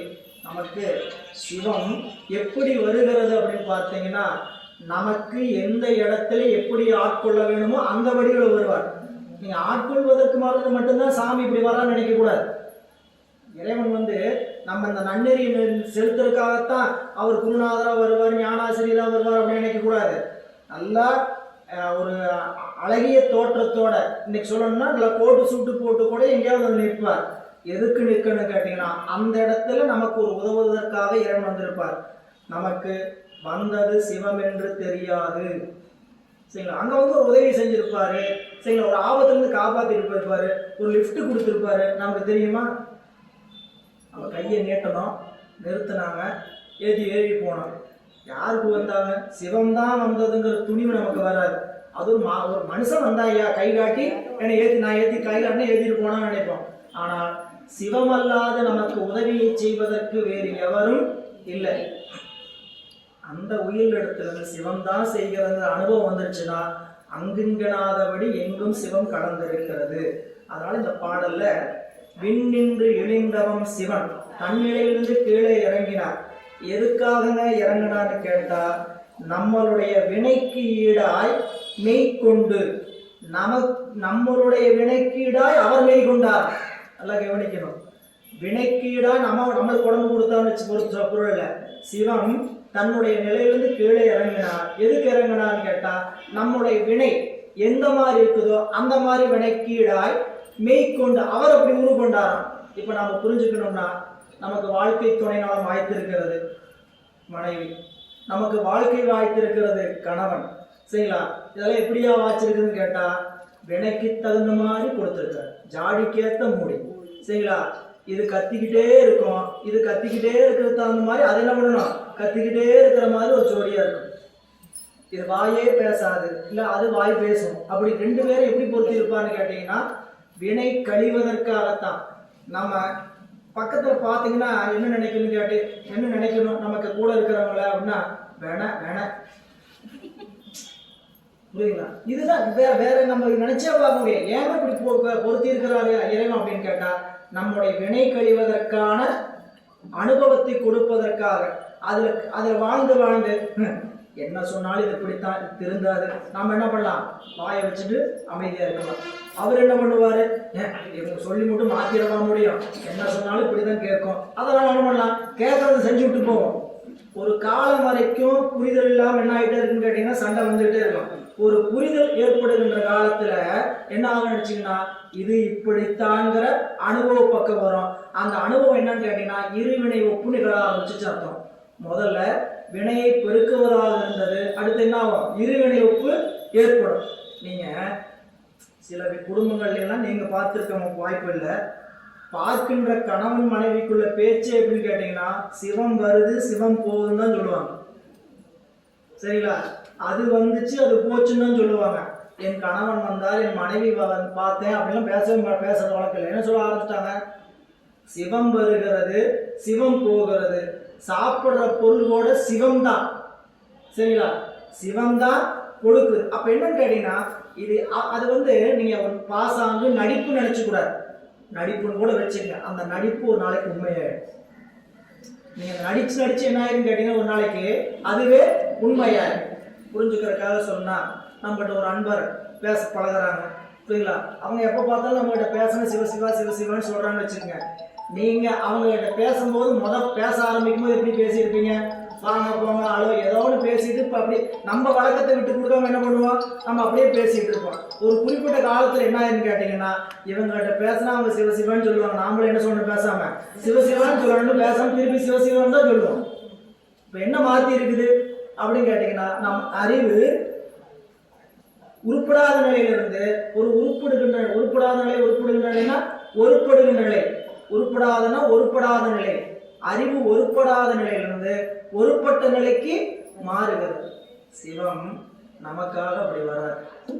நமக்காக நாம் என்ன வினை அனுபவிக்கணுமோ வினையை நாம் அனுபவிப்பதற்காக நமக்கு எந்த மாதிரி வந்தா வினையை தீர்க்க முடியுமோ அப்படியே வருகிறார். 63 வரலாறு சரியான சான்று. இறைவன் ஒவ்வொரு நாயன்மார்களை ஆட்கொள்ளும் பொழுது எப்படி வந்தார், அவர் ஏன் அப்படி வரணும், ஏதோ ஒரு ஸ்டாண்டர்டான ஒரு வடிவத்தில் வர வேண்டியதானே. சிவம்னா மாறி இந்த ஸ்டாண்டர்டான இந்த வடிவத்தை தான் வருவாரு, அவர் திருநீர் பூசிருப்பார், ஜடாமுடி வச்சிருப்பார், இப்படி வர வேண்டியதானே. ஆனால் ஒவ்வொரு அடியவர் வீட்டுக்கும் ஒவ்வொரு மாதிரி வந்தார். இவரான் இளையான்குடி மாறநாயனார் வரலாறு படித்தவங்களுக்கு தெரியும், படிக்கலனாலும் படிங்க. பெரிய புராணம் தான் எல்லாத்துக்கும் மூலமானது. நீங்க திருமுறை படிக்கிறீங்க, மற்ற சித்தாந்தம் படிக்கிறீங்க, எதை வேணா படிக்கலாம். ஆனால் இதற்கெல்லாம் மூலமா ஒரு இடம் இருக்குன்னு கேட்டீங்கன்னா திருமந்திரம், பெரிய புராணம் தான். அதுல நமக்கு இளையான்குடி மாறநாயனார் வரலாற்றுல அவருக்கு என்ன வழக்கம், அடியவர்களை உணவு கொடுப்பது, தொண்டர்களுக்கு உணவு திருமுது கொடுக்கிறது அவருடைய தொண்டு. எப்படி கொடுத்தாருன்னா வரலாற்றுல விரிவா பாருங்க. 4 சுவை 6 விதத்துல, 6 சுவை 4 விதத்துல கொடுத்தார். பஞ்சம் வந்துருச்சு, தனக்கே உணவில்லாத காலம். அப்போ இறைவன் வருகிறார். எப்படி வந்தார்னு கேட்டீங்கன்னா தனித்து வந்தாராம். யாரை கூட்டிட்டு வரலன்னு சேக்கிழார் பெருமான் சொல்றாரு, தன்னுடைய துணையாகிய சக்தியை கூட்டிட்டு வரலையா, விடையாகிய வாகனத்தையும் கூட்டிட்டு வரலையா. ஏன், ரெண்டுமே அறம், தர்மத்தை சொல்லுவது. இந்த நேரத்துல போய் இவங்க வீட்டுல சாப்பாடு கேட்க போய் இப்படி சோதனைக்கு போறாரு, தர்மம் கோச்சிக்காரா, அதனால 2 பேர்த்தையும் வர வைக்கல. ஏற்பகை முனிவருடைய வரலாறு சரிங்களா, அடியார்கள் கேட்டதை இல்லைங்காம தன்னிட இருக்கிறத கொடுக்கக்கூடியவர். அவருடைய கொள்கை என்ன, தன்னிடத்துல ஒரு பொருள் இருக்கும்னா அது அடியார்களுக்கு உயிர். அவங்க அதை கேட்டுட்டாங்கன்னா இல்லைங்காம கொடுப்பார். சாமி வந்தாரு, எப்படிங்க வந்தாருன்னு கேட்டா அவருடைய மனைவியை கேட்கறதுக்காக வர. உடம்பெல்லாம் திருநீற்று கோலம். ஒரு பக்கம் அந்த உலக இன்பத்தை அனுபவிப்பதற்கான தோற்றம் அவருக்கு தெரியுற மாதிரி வரார். உடம்புல அழகழகா ரசாயன சாயம் மாதிரி அழகழக நிகழப்பூச்சி எப்படி ஒருத்தர் கவரணும்னு என்ன பண்ணணும், நல்லா முகத்தையெல்லாம் பூசிக்கிட்டு நல்லா அதெல்லாம் போட்டு நின்னாதான் ஒரு அங்க திரும்பும். 10 பேருக்கு மத்தியில் ஒருத்தர் பக்கம் என் பார்வை திரும்புது. அவங்க என்ன பண்ணி வச்சிருக்கிறாங்க, முகத்தையெல்லாம் நிறைய சாயம் போட்டு பூசி டச்சப் பண்ணி என்ன பண்ணியிருக்கிறாங்க, பட்டி பார்த்து பட்டின்னு என்னதுங்க, குழி மேடெல்லாம் இருக்கிறதெல்லாம் அந்த பேச்செல்லாம் போட்டு அதெல்லாம் தெரியாத மாதிரி என்ன பண்ணியிருப்பாங்க, அப்படியே ஒழுங்கு பண்ணி முழுன்ட்டு சரிங்களா. இன்னைக்கு அது எவ்வளவோ தொழில்நுட்பம்லாம் வந்தாச்சு. என்ன முகத்துல இருந்தாலும் அப்படியே முழு என்ன காரை பூசுன மாதிரி என்னதுங்க, காரை எல்லாம் கூட டைல்ஸ் பூசுன மாதிரி நல்லா ஜம்முன்ட்டு அப்படி மேக்கப் ஆர்டிஸ்ட் அளவுக்கு இன்னைக்கு நான் என்ன இருக்குது வளர்ந்துருக்கு. அப்படி இருக்குன்னா உடனே அப்படின்னு பாக்குறாங்க. இப்படி சிவபெருமான் வந்தாராம் ஒரு வேடத்துல, தூர்த்த வேடம்ங்கிற. தூர்த்த வேடம்னா காமுக வேடம், அருவருப்பா பார்த்தா இவர் இப்படிப்பட்ட ஆசை உடையவன்னு பார்த்தா இப்படி ஒரு வேடத்துல அவர் வரணுமா? ஒரு தொண்டரை ஆட்கொள்வதற்கு இப்படி ஒரு வேடத்துல வரணுமா?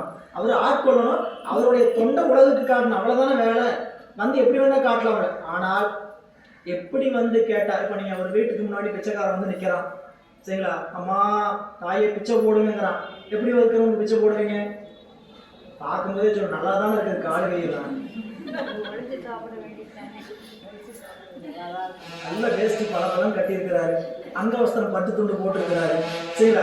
கையில கழுத்துல மைனஸ் செயின்லாம் போட்டுக்கிறாரு. வாசல்ல வந்து நின்று அம்மா பிச்சை போடுறேன்னா ஓடி போயிரு, நான் தான் உங்களோட பிச்சை வாங்கினேன், நீங்க தான் எங்கட வந்து பிச்சை வாங்க கேட்கற அப்படி நாம என்ன பண்ணுவோம்? அவன் நிக்க எப்படி இருக்கிறான்? வரும்போதே கிழிஞ்சாட, அதுக்கான அவனுடைய வறுமை இதெல்லாம் வெளிப்படுற மாதிரி இருந்தா தான் இந்த பிச்சை என்ன பண்றான்? போடணும் தோணுது. அப்ப அந்த வடிவத்தை கொண்டு அப்படி வரான், கேட்கணும் போயிட்டான். எப்படி போகணும்? அவர் கொடுக்கறதுக்கு பார்த்தா கேட்கற மாதிரி போகணும். சாமி வந்தாரு, அப்படி போய் தன்னுடைய மனைவியை கேட்டார். அது புராணத்துக்குள்ள இருக்கக்கூடிய ஆழம் தத்துவங்கள வேற, அதை அங்க படிப்போம். எனவே இப்படி ஒவ்வொருவருடைய வரலாற்றிலும் பெருமான் எப்படி வருகிறார்? அவர்களை ஆட்கொள்வதற்கு. அதனாலதான் நம்ம மணிவாசக பெருமான் ஒரு பாட்டுல சொல்லும் பொழுது இறைவன் எப்படிப்பட்டவன் அப்படின்னு கேட்டீங்கன்னா, கடலில் வளைவான், நாட்டில் பறிப்பாகன், நம் வினையை வீட்டியருளும், காட்டகத்து வேடன், கடலில் வளைவானன், நாட்டில் பரிபாகன், நம் வினையை வீட்டருளும், அங்கமல பாதம் மருளும் கெட நெஞ்சே வாழ்த்து. கடல்ல வந்தா வலை வீசுற பரதவரா வருவார், நாட்டுல வந்தா குதிரையில வரக்கூடிய பரிபாகனா வருவார், காட்டுல வந்தா வேடனா வரும். இது எல்லாத்துக்குமே வரலாறு இருக்குது. காட்டுல வேடனா வந்தார் அர்ஜுனர் பொறுத்து. அர்ஜுனன் பாசுபத தவத்தை வேண்டி தவம் இருக்கும் போது அங்க என்ன பண்ணாரு? வேடராக வந்து 2 பேரும் பன்றியை துரத்தி அந்த பன்றியை வெல்வதற்காக போனாங்க. அங்க வேடனா வந்தா. எதுக்கு வேடனா வரணும்? அர்ஜுனனை ஆட்கொள்ள வேண்டும். அர்ஜுனனுக்கு அருள் சேர்க்க வந்தாரு, அவர் பாசுபதம் கொடுக்க வந்தாரு இல்ல. தவம் என்ன தவம்? அர்ஜுனனுடைய தவம். அந்த தவத்தை கண்டு பெருமான் மகிழ்ந்து, அடடா இப்படிப்பட்ட தவமா, அவருக்கு அருள் செய்யணும்னு நேரா அர்ஜுன் முன்னாடி தோன்றார். பெருமானே வந்து வேடுவனா வந்தாரு, துரத்திட்டு போனாங்க. பன்றியை இவர் என்ன பண்ணாரு? இறை வந்திருந்த சிவபெருமான் வேடனா வந்து கொண்டுட்டார். அர்ஜுனனுக்கு பயங்கரமான கோபம் வந்துருச்சு. சாமி ஐயா, நீங்க யாரு? கண்டிப்பா நீங்க வந்து வில்பயிற்சி வேடர் கிடையாது. அவரோட இறைவன் உண்மையான காட்சி கொடுத்தார். பார்த்தோன்னே சரி வேண்டுகிற வரம் கேளுனார். எதுக்காக வரம் இருந்தார்? பாசுபதம் வேண்டி இருந்தார். ஆனா வரம் என்ன கேட்டார்? இறைவன் முன்னாடி தோன்ற உடனே சாமி முக்தியை கொடுத்துருங்க, உங்க திருவடியை கொடுத்துருங்கன்னு கேட்டார். ஆனா இந்த பிறப்புல செய்த தவத்திற்கு உனக்கு பாசுபதம் நீ கேட்டுட்ட, அதை வச்சுக்கோ, உனக்கு அடுத்த பிறப்பு முக்திக்கான பிறப்புன்னு சொல்லிதான் கண்ணப்ப நாயனாராக வந்து திருவதாரம் செய்கிறார். அந்த தவத்தை அங்க வந்து கேட்டிருக்கிறார். உண்மையா கேட்டதுனால அப்போ இறைவன் காட்டகத்து வேடனா வந்தார், நாட்டில் பரிபாகனா வந்தார். யாருக்கு? மாணிக்க வாசகனுக்காக குதிரை சேவகனாகவே வந்தார். நாட்டில் பரிபாகன், காட்டில் காட்டகத்து வேடன், கடலில் வளைவானன். அதிபத்த நாயனாருக்கு வளைவானனாக அங்க வந்து பெருமான் அதிபத்த நாயருக்குன்னு சொல்ல பாருங்க. இங்க திருவிளையாடல் புராணத்துல கடலில் வளைவானனாக பரதவ பெண்ணை மணந்து கொள்வதற்காக என்ன பண்ணாருங்க? அந்த சுறாமீன் வந்து நந்தியின் பெருமானை போய் சுறாமீனாகவும் ஆகமத்தை கொண்டு போய் கடல்ல வீசி அந்த சுறாமீன் வாயில சுமந்துட்டு சுத்துறதாகவும் அதை போய் இறைவன் மீட்கிறாருங்கிறவர்களை திருவிளையாடல் புராணத்துல பார்க்கிறோம். இப்படி எவ்வவர் தன்மையும் தன்வயற்படுத்தும் தானேயாகிய தயாபரன் என்கிற எவ்வவர் தன்மையும், நீ நாம் எப்படிப்பட்டவங்களா இருந்தாலும் இறைவனுக்கு ஒரே குறிக்கோள் தான். உயிருக்கு உயிரை பிறப்பு கொடுத்துட்டாரா, அது என்ன பிறப்பா வேணா இருக்கட்டும், ஒவ்வொரு பிறப்புலையும் அவர் எங்க நோக்கி செலுத்துறாரு கேட்டீங்கன்னா தன்னை நோக்கி செலுத்துவது மட்டும்தான் அவருடைய குறிக்கோள். நாம உலகத்தை பார்த்துருந்தோம்னா உலக இன்பத்தை பூரா கொடுத்துட்டே வருவார். 1 உயிர், 2 உயிர், 5 உயிர், 6 உயிர், எந்த பிறப்பெடுத்தாலும் இறைவன் செலுத்துவது யாரை நோக்கின்னு கேட்டீங்கன்னா நம்மை நோக்கி, அவரை நோக்கி தான். உயிர் ஆனா என்ன பண்ணும்? ஆணவ மலத்தினுடைய காரணமாக உலகத்தை பார்த்து உலக விருப்பத்திலே இருந்துட்டு இருக்கோம். அந்த உலக விருப்பத்தை ஒவ்வொரு பிறப்புலையும் ஊட்டி ஊட்டி இறைவன் என்ன செய்கிறார்? தன்னிடத்துல கூட்டுகிறார். பயணம் சிவபெருமானை நோக்கியதுதான். அது எந்த உயிரா இருந்தாலும் சரி, நீங்க சாமியை கும்பிடுங்க, இந்த பிறப்புல வந்தாச்சு நம்மள திருமணம் நோக்கி போகிறோம், நம்மளாம் சிவபெருமானை நோக்கி போயிட்டு இருக்கிறோம். இவங்களாம் வரமாட்டேங்கிறாங்க, இவங்களாம் சிவபெருமானை நோக்காமல் எங்கேயோ போயிட்டு இருக்கிறாங்க. இல்லவே இல்லை. எல்லாருக்கும் பயணம் எங்கேன்னு கேட்டிங்கன்னா இறைவனை நோக்கிய பயணம்தான். நம்ம அந்த பயணத்தை நாம நோக்கி போல. அவர் என்ன பண்ணிட்டு இருக்கிறாரு? வண்டி அங்கே ஓட்டி அவர் ஓட்டிட்டு இருக்கிறார். அவர் ஓட்டி கூட்டிட்டு போயிட்டு இருக்கிறார். இடையில இறங்கி பிளாட்ஃபார்ம்ல எங்கேயாவது வேடிக்கை பார்த்துட்டு அதை பார்க்கணும் இதை பார்க்கணும் சாப்பிடணும்னு நினைச்சியா? இறங்கு, தின்னுட்டு நெல்லு வரேன், போயிட்டு டிராப் பண்ணிட்டு மறுபடியும் வந்து என்ன பண்றேன், கூட்டிட்டு போறேன் அப்படின்ட்டு போய் தகுதியானவர்கள் எல்லாம் கொண்டு போய் சேர்த்துட்டு மறுபடியும் வண்டி வரும். எங்க இறங்கி நின்று வேடிக்கை பார்த்துட்டு இருந்தது, ஏதாவது தேடி இருக்குதா அந்த உயிர் அப்படின்னு பார்த்து மறுபடியும் என்ன பண்றது, தேத்துறதுக்கு ஒரு அறிவை கொடுத்து இதெல்லாம் உரத்து போச்சு. இந்த பிளாட்ஃபார்ம் என்ன ஆயிடுச்சு? உரத்து போச்சு. இந்த பிளாட்ஃபார்ம் எல்லாம் சளிச்சு போச்சு. சாப்பிட்டு என்ன பிளாட்ஃபார்ம்னா என்ன, அங்கே கடையில் போட்டுருந்து அத்தனையும் தின்னு ட்ரெயின் வரலைங்க. நம்ம ஒரு கற்பனை பண்ணுவோம், ட்ரெயின் வரல, பழக்கம் எப்பயும் போல வருவதற்கான காலதாமதம் அறிவிச்சுட்டாங்க. 2 மணி நேரம் ஆச்சு, 3 மணி நேரம் ஆச்சு. முதல் 1 மணி நேரம் என்ன பண்ணுவோம், சும்மா இருப்போமா, வண்டியில் உட்காந்துட்டு இருப்போம். அந்த பக்கம் இந்த பக்கம் போயிட்டு சிக்னல் நின்றுது, வண்டி சிக்னல் போட்டாங்க, 1 மணி நேரம் நின்றுச்சு. வண்டிக்குள்ளே வர கடலை மாங்காய் அதை எதையாவது வாங்கி தின்னுட்டே இருக்க வேண்டியது. சரி நிற்கிற பிளாட்ஃபார்மில் தான் நிற்கிற, இறங்கி போய் லேஸ் ட்ரிங்க்ஸ் எதையாவது வாங்கி சாப்பிட முடியும். எவ்வளோ சாப்பிட்டுட்டு இருக்க முடியும்? 1 மணி நேரம் 2 மணி நேரம். எப்படா இந்த வண்டி எடுப்பாங்க? தின்னு சளிச்சு போச்சு, காசும் தீர்ந்து போச்சு. அப்படி என்ன பண்ண வேண்டியது, வண்டி எப்போ எடுப்பாங்க, எப்போ இடத்துக்கு போகணும்னு நினைப்போமா? அப்படி நினைப்பு வரும்போது வண்டியை சாமி என்ன பண்ணுவோம், மறுபடியும் ஸ்டார்ட் அப்படிமோ. சும்மா இருக்குமா இந்த வண்டிக்குள்ள ஏறி உட்காந்துட்டு அடுத்து கொஞ்சம் தூரம் போனோம், மறுபடியும் பசிக்கும், மறுபடியும் பிளாட்ஃபார்ம் எதிர்பார்க்கும். அப்போ என்ன பண்ணுறது, சரி வண்டி நிறுத்து, இறக்கி விட, மறுபடியும் தின்னுட்டு நிற்கிட்டோம் அப்படின்னு என்ன பண்ணுவாரு, மறுபடியும் நம்மளை இறக்கி விடும். அவரு சோர்ந்து போறதே கிடையாது. வண்டி ஓட்டுறாரு, என்ன பொழுதுனைக்கு இப்படி பண்ணிட்டு அவர் அந்த நினைப்புலாம் இறைவனுக்கு இல்லவே இல்லை. அவர் உருக்கொண்டு வருகிறார். யாருக்காக? நம் வினைக்கீடாய் மெய்க்கொண்டு. அதான் முதல் வரி. விண்ணின்று எழுந்து வினைக்கீடாய் மெய்க்கொண்டு, எனது வினைக்கு ஏற்ற வகையில் தனது உருவை தான் கொண்டு. அப்படி செஞ்சவர் என்ன பண்றான்னு கேட்டீங்கன்னா, தன்னின்ற தாளை தலைக்காவல் முன்வைத்து. தன்னின்ற தாள் அப்படின்னா தனது, தன் என்பது தன்மை. இப்போ இந்த தன்மைன்னா இங்கே தன்மை என்பது நம்மளுடைய குணம் நினைச்சக்கூடாது, சரிங்களா? தன்மைங்கிறது ரெட்ட சொல்லி நகரம் வந்ததுன்னா தன்மை வேறு. இந்த இடத்துல தன்மை என்பது தாழ், கீழ் அர்த்தம். அதாவது கீழ் அப்படின்னா தனக்கு கீழ் இருக்கக்கூடிய சக்தி. தன்னின்ற தாள் என்பது தனக்கு கீழாக இருக்கக்கூடிய சக்தியாகிய திருவடி. அது இக்கீழ்நிலையில் நின்ற தனது சக்தி எனக்கு பெருங்காவலாக அமைத்து நடாத்தி. சரி, இறைவன் நமக்காக இறங்கி வருகிறார். இறங்கி வந்து என்ன செய்கிறார், நமக்கான வினைக்கீடான உரு கொண்டு வருகிறார். அந்த உரு எப்படிப்பட்ட உருன்னு கேட்டீங்கன்னா, தனது கீழாக இருக்கக்கூடிய சக்தியாகிய உரு. அந்த சக்தியை உருவமாக கொண்டு நம்ம என்ன பண்றாங்களா, வழி நடாத்தி. அப்படி வழி நடத்துகிற திருவருளுக்கு பேரு திரோதான சக்தின்னு பேரு. இறைவனை விட்டு நீங்காமல் இருக்கக்கூடிய சக்தி அருட்சக்தி. அந்த அருட்சக்தி வியாபார பேதம் தொழில் காரணமாக என்ன ஆகும், திரோதான சக்தியாக உயிரிடத்தில் நிற்கும். அந்த திரோதான சக்தி தான் நம்மை இந்த உலகத்திற்கு செலுத்துது. மின்சாரம் தான்.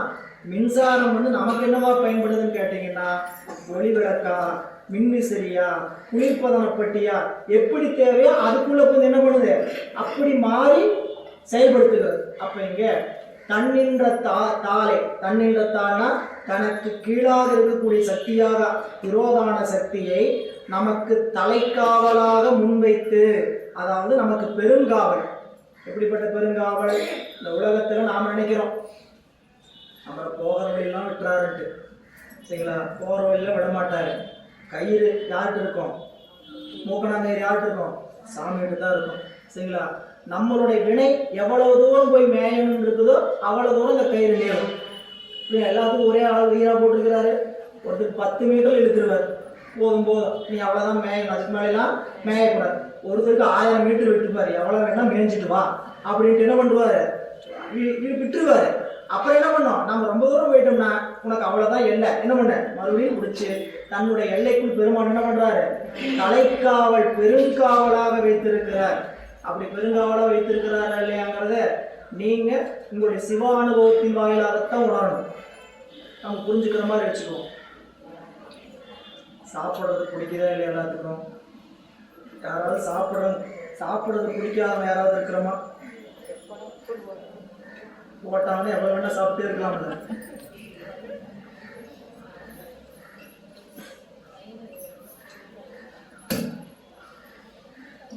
இப்போ இறைவன் உணவு உள்ள போறதுக்கு என்ன பண்ணி வச்சிருக்கிறாரு?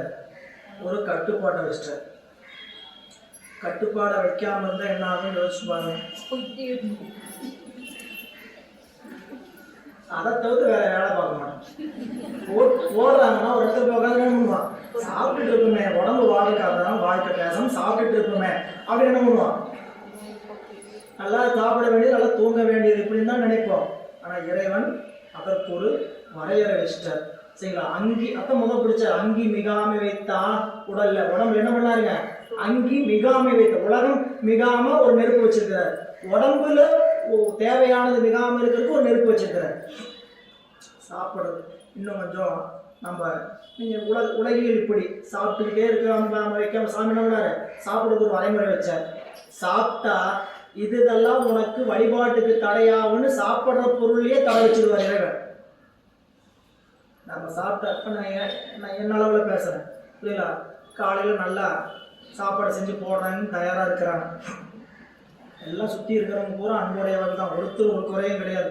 ஐயா சாப்பிட்றதுக்கு என்னையாவது செஞ்சு கொடுப்போம்னு நினைக்கிறாங்க. சரிங்களா? சாப்பிட்டுட்டு என்ன பண்ண முடியும்? வந்து உட்காந்துக்கிட்டு தூக்கம் வராது. தூக்கம்லாம் சாப்பிட்டு தூக்கம்லாம் வர நேரம் இல்லை. அது கேட்குறவங்களுக்கு கண்டிப்பாக வரும். அது எந்த நேரமாக இருந்தாலும் நல்லா சாப்பிட்டு உட்காந்தாங்க என்னவா சொல்லும்போது சொல்லுவாங்க. அது என்னமோ தெரியலையா, இந்த 11 to 12 மணி வரைக்கும் ஒன்று வருது பாருங்க, என்ன ஆகுதுன்னே தெரிய மாட்டேங்குதுங்க ஐயா அப்படிம்பாங்க. அப்புறம் மதியம் 3 to 4 வரைக்கும் என்ன நடக்குதுன்னே தெரிய மாட்டேங்குதுங்க. நான் உட்காந்துருக்கிற மாதிரி தான் தெரியுது, நீங்க பேசிட்டு இருக்கிறது கூட அதை கேட்குது, ஆனா என்ன பேசுறீங்கன்னு மட்டும் கேட்கறேன். அப்படிலாம் வகுப்புல வந்து சொல்லக்கூடியதை கேட்கறோம். சரிங்களா? ஆசிரியருக்கு அப்படி தூக்கம்லாம் பாடம் எடுக்கணும், தூக்கம்லாம் வராது. ஆனா பேச முடியுமான்னு கேட்டீங்கன்னா பேச முடியாது. பேசுறதுக்கு தடையாயிட்டே இருக்கும். ஏப்போ வரும், எதிர்த்துட்டு வரும், என்ன நினைப்போம்? போதும். அப்போ சிவஞானத்துல நாம் ஒரு செயலை செய்வதற்கு இறைவன் போதுங்கிற கட்டுப்பாட்டு அறிவுகளை கொடுக்குறாரு பாருங்க. இல்லைன்னா என்ன பண்ண, அது என்ன பேசணும் பேசுவோம், பறவை பேசுவோம் நினைச்சு தின்னுட்டு வந்தா என்ன ஆகுது? சாப்பிட முடியாது. சரி, இது நான் ஒரு உதாரணம் ஒன்னதான் சொல்லியிருக்கிறேன். இந்த மாதிரி நம்மளுடைய வழிபாட்டு நிலைக்கு சிவத்தை நோக்கி செல்வதற்கு நமக்கு எதெல்லாம் தடையா இருக்குதோ அந்தந்த தடையை சிவமே நீக்கி கொண்டு இருக்கும். எப்ப நீக்குன்னு கேட்டீங்கன்னா, உண்மையிலேயே சிவத்தை விரும்பிட்டீங்கன்னா தடையெல்லாம் அதை நீக்கி கொடுப்பார். சரிங்களா? இறைவனை வணங்குறது எல்லாரும் உண்மையாத்தான் வணங்குறோம். ஆனா அந்த வணங்குறதுல உண்மை வழிபாடு என்பது வேறு. எல்லாரும் பக்தியோட வழிபாடு செய்கிறோம். ஆனால் அவர்தான் இந்த உலகத்துல சாஸ்வதமான பொருள், அவர்தான் இந்த உலகத்தில் உண்மையான பொருள் நினைச்சிட்டு நிக்கிறவங்களுக்கு வழிபாட்டுக்கும் வாழ்க்கைக்கும் வருகின்ற தடைகளை எல்லாம் சிவமே நீக்கி கொடுக்கும். இது சத்தியம். புரியல? நம்ம போடுறாங்கிறதுக்காக வள்ளலார் பெருமானுடைய ஒரு பாடல சொல்லுவார், நல்லா கூட்டு போய் சாப்பாடு போடுவாங்க. சரிங்களா? சாமி சாப்பிடுது அப்படின்ட்டு வகை வகையாக செஞ்சு போடுவாங்க. நல்லா இது சுவையாக இருக்குது, அது சுவையாக இருக்குது, எல்லாம் சாப்பிட்டு போய் வீட்டில் போய் அங்கே சாமி முன்னாடி உட்காந்து அழுவாங்க. ஏன் அழுதாரு? பத்தலின்னு அழுதாரா? நல்லா போலேன்னு அழுதாரா? சாமி இவ்வளோ இன்பத்தை கொடுத்துருக்குறீங்களே, இதுக்கான திரும்ப என்ன கொடுக்க போறீங்கன்னு தெரியலீங்க. யோசிச்சு பாருங்க. உணவை நல்லா சாப்பிட்டு போட்டு நல்லா அனுபவிச்சு போட்டு, பெருமானே இதுக்கு என்ன தர போறீங்க, இதுக்கு என்ன தண்டனை தர போறீங்களே தெரியலையே அப்படின்னு சொன்னா என்ன சொல்றது? அப்படி அப்போ அந்த பெருமான் நமக்கு காவல், பெருங்காவலா இருக்கிறார். நீங்க வரலாற்று வாயிலாகவும் வந்து பார்க்கலாம், நம்மளுடைய சொந்த வாயிலாகவும் வந்து பார்க்கலாம். நீங்க வரலாற்று வாயிலாக வந்து பார்க்கணும். ஒரு இடம் அடிக்கடி சொல்லக்கூடிய இடம் சிறுத்தொண்ட நாயனாருடைய வரலாறு. அவருடைய கொள்கை ஒரு அடியாருக்கு உணவு கொடுத்து விட்டு தான் உண்பது. 63 ஒவ்வொரு நெறியில வாழ்ந்தாங்க. அவரு சிறுத்தொண்ட நாயனுடைய துண்டைன்னு கேட்டா, ஒரு நாளைக்கு ஒரு அடியார் சாப்பிட்டதுக்கு அப்புறம் தான் தான் சாப்பிடும். சுவாமி பார்த்தார், அப்படியா இவருடைய தொண்டினுடைய உழைப்பை உலகத்துக்கு சொல்லணும். தான் ஒரு பைரவ கோலத்தில் வர வைராகி இடத்துல வர வந்து சிறுத்தொண்டருடைய இல்லத்துல மனைவியார் வந்தாங்க, வேலைக்காரமா வந்தாங்க, எல்லாம் சொன்னாங்க. ஒரு அடியார் கிடைக்காம தேடிட்டு போயிருக்கிறாரு, நீ சாப்பிட்றதுக்கு அப்படின்னாரு. வந்தா வர சொல்லுங்க, அதெல்லாம் வரலாறு விரிவு. இவர் எப்படிலாம் கேட்குறாரோ அப்படிலாம் உணவு சமைச்சாச்சு. திரும்பி சிறுத்தொண்ட நாயனார் வந்தார். அவர் ஆத்தி மரத்துக்கு கீழே போய் அமர்ந்திருக்கிறார். சாமிகிட்ட போய், சாமி நான் அடியார் கிடைக்காம இன்னைக்கு தொண்டு தடைப்பட்டு போடுவோம்னு நினச்சேன்.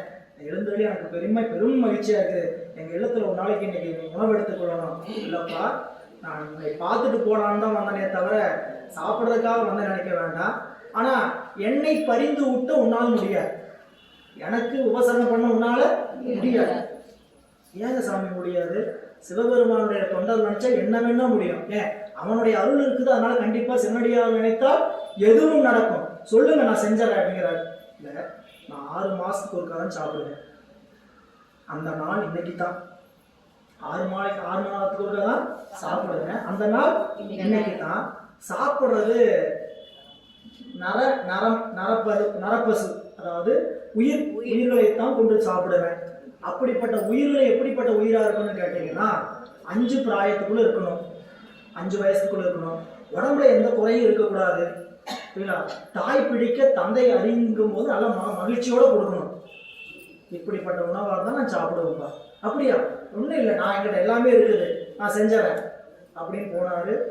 எங்கேயும் இப்படியெல்லாம் வாங்க முடியாது. தன்னுடைய திருமகனார் சீராள தேவரையே என்ன பண்ணாரு, மனைவி உவந்து வடியில் அறுத்து படைச்சாங்க. வரலாற்றுக்குள்ள 150 பிரிவு பாடல்.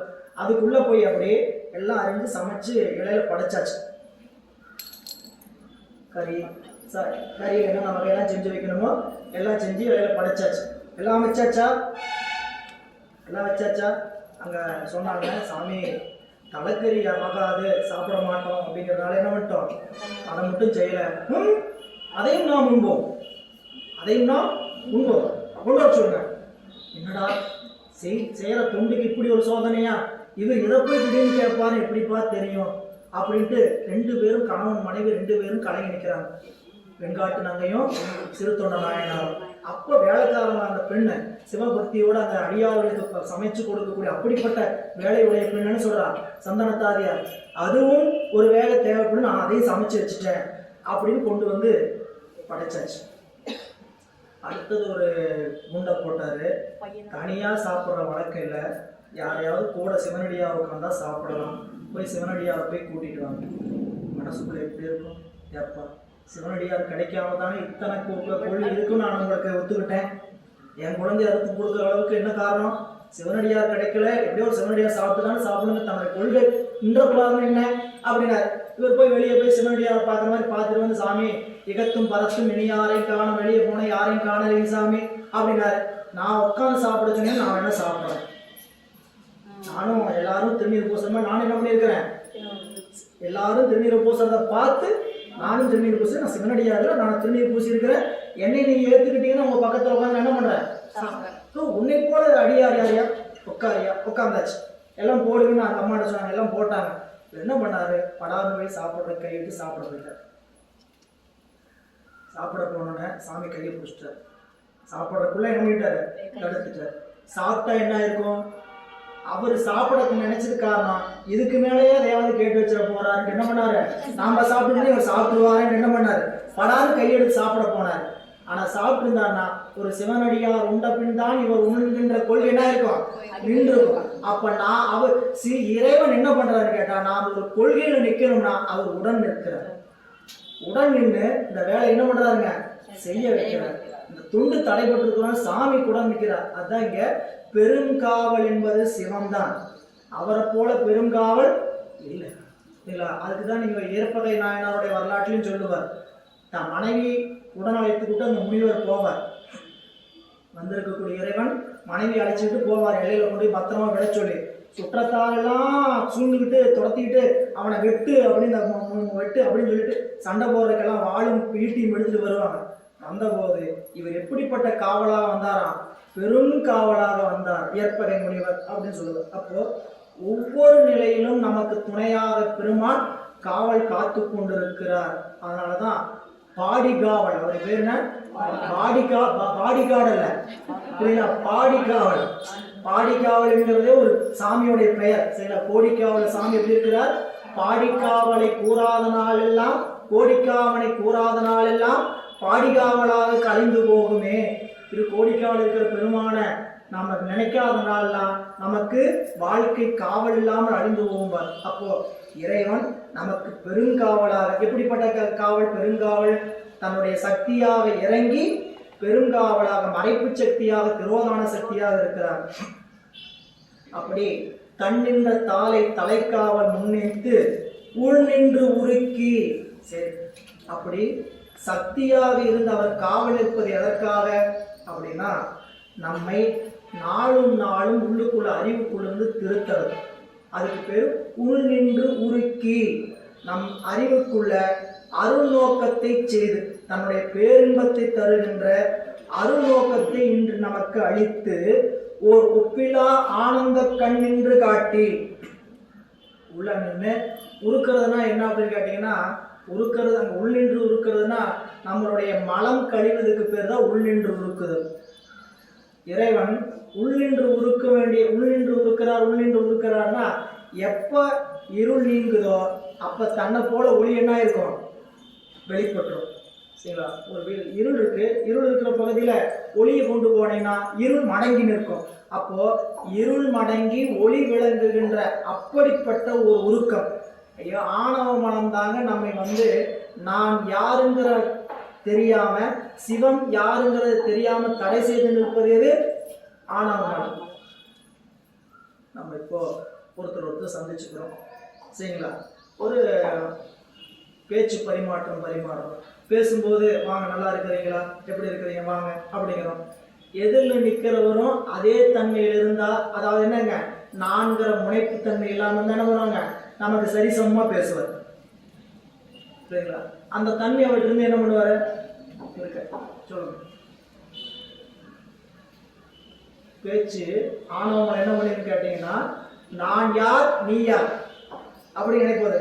இதே தாங்க சிவத்துக்கிட்டையும், சரிங்களா? இப்போ நம்ம சிவத்திட்டு போய் நிற்கிறோம், கோயிலுக்கு வந்தோம், சிவபெருமானுடைய திருக்கோயிலுக்கு வந்தோம். ஒருத்தர் பெருமானுக்கு சரியை தொண்டு அப்படியே சீமார் எடுத்து கூட்டுறாங்க, கோயிலை கழுவுறாங்க. இன்னொருத்தர் வந்தார், கும்பிட்டாரு, சாமிக்கு ஒரு பணி செய்யுங்கன்னு கொடுக்குறாங்க, புரியுங்களா? பணி செய்ய என்ன பண்ணுறாங்க? மறுக்கிறார். ஏன்? தன்னுடைய நிலையிலிருந்து பணி செய்யறதா? இது அவர் அப்படி நினைக்கல. ஆனால் நாங்கள் போய் இப்படி ஆகணும்னு உள்ளுக்குள்ள தன்னை போல என்ன ஆயிருதுன்னு கேட்டீங்கன்னா, அந்த ஆணவம் என்ன ஆயிரும்? தடுத்துரும்.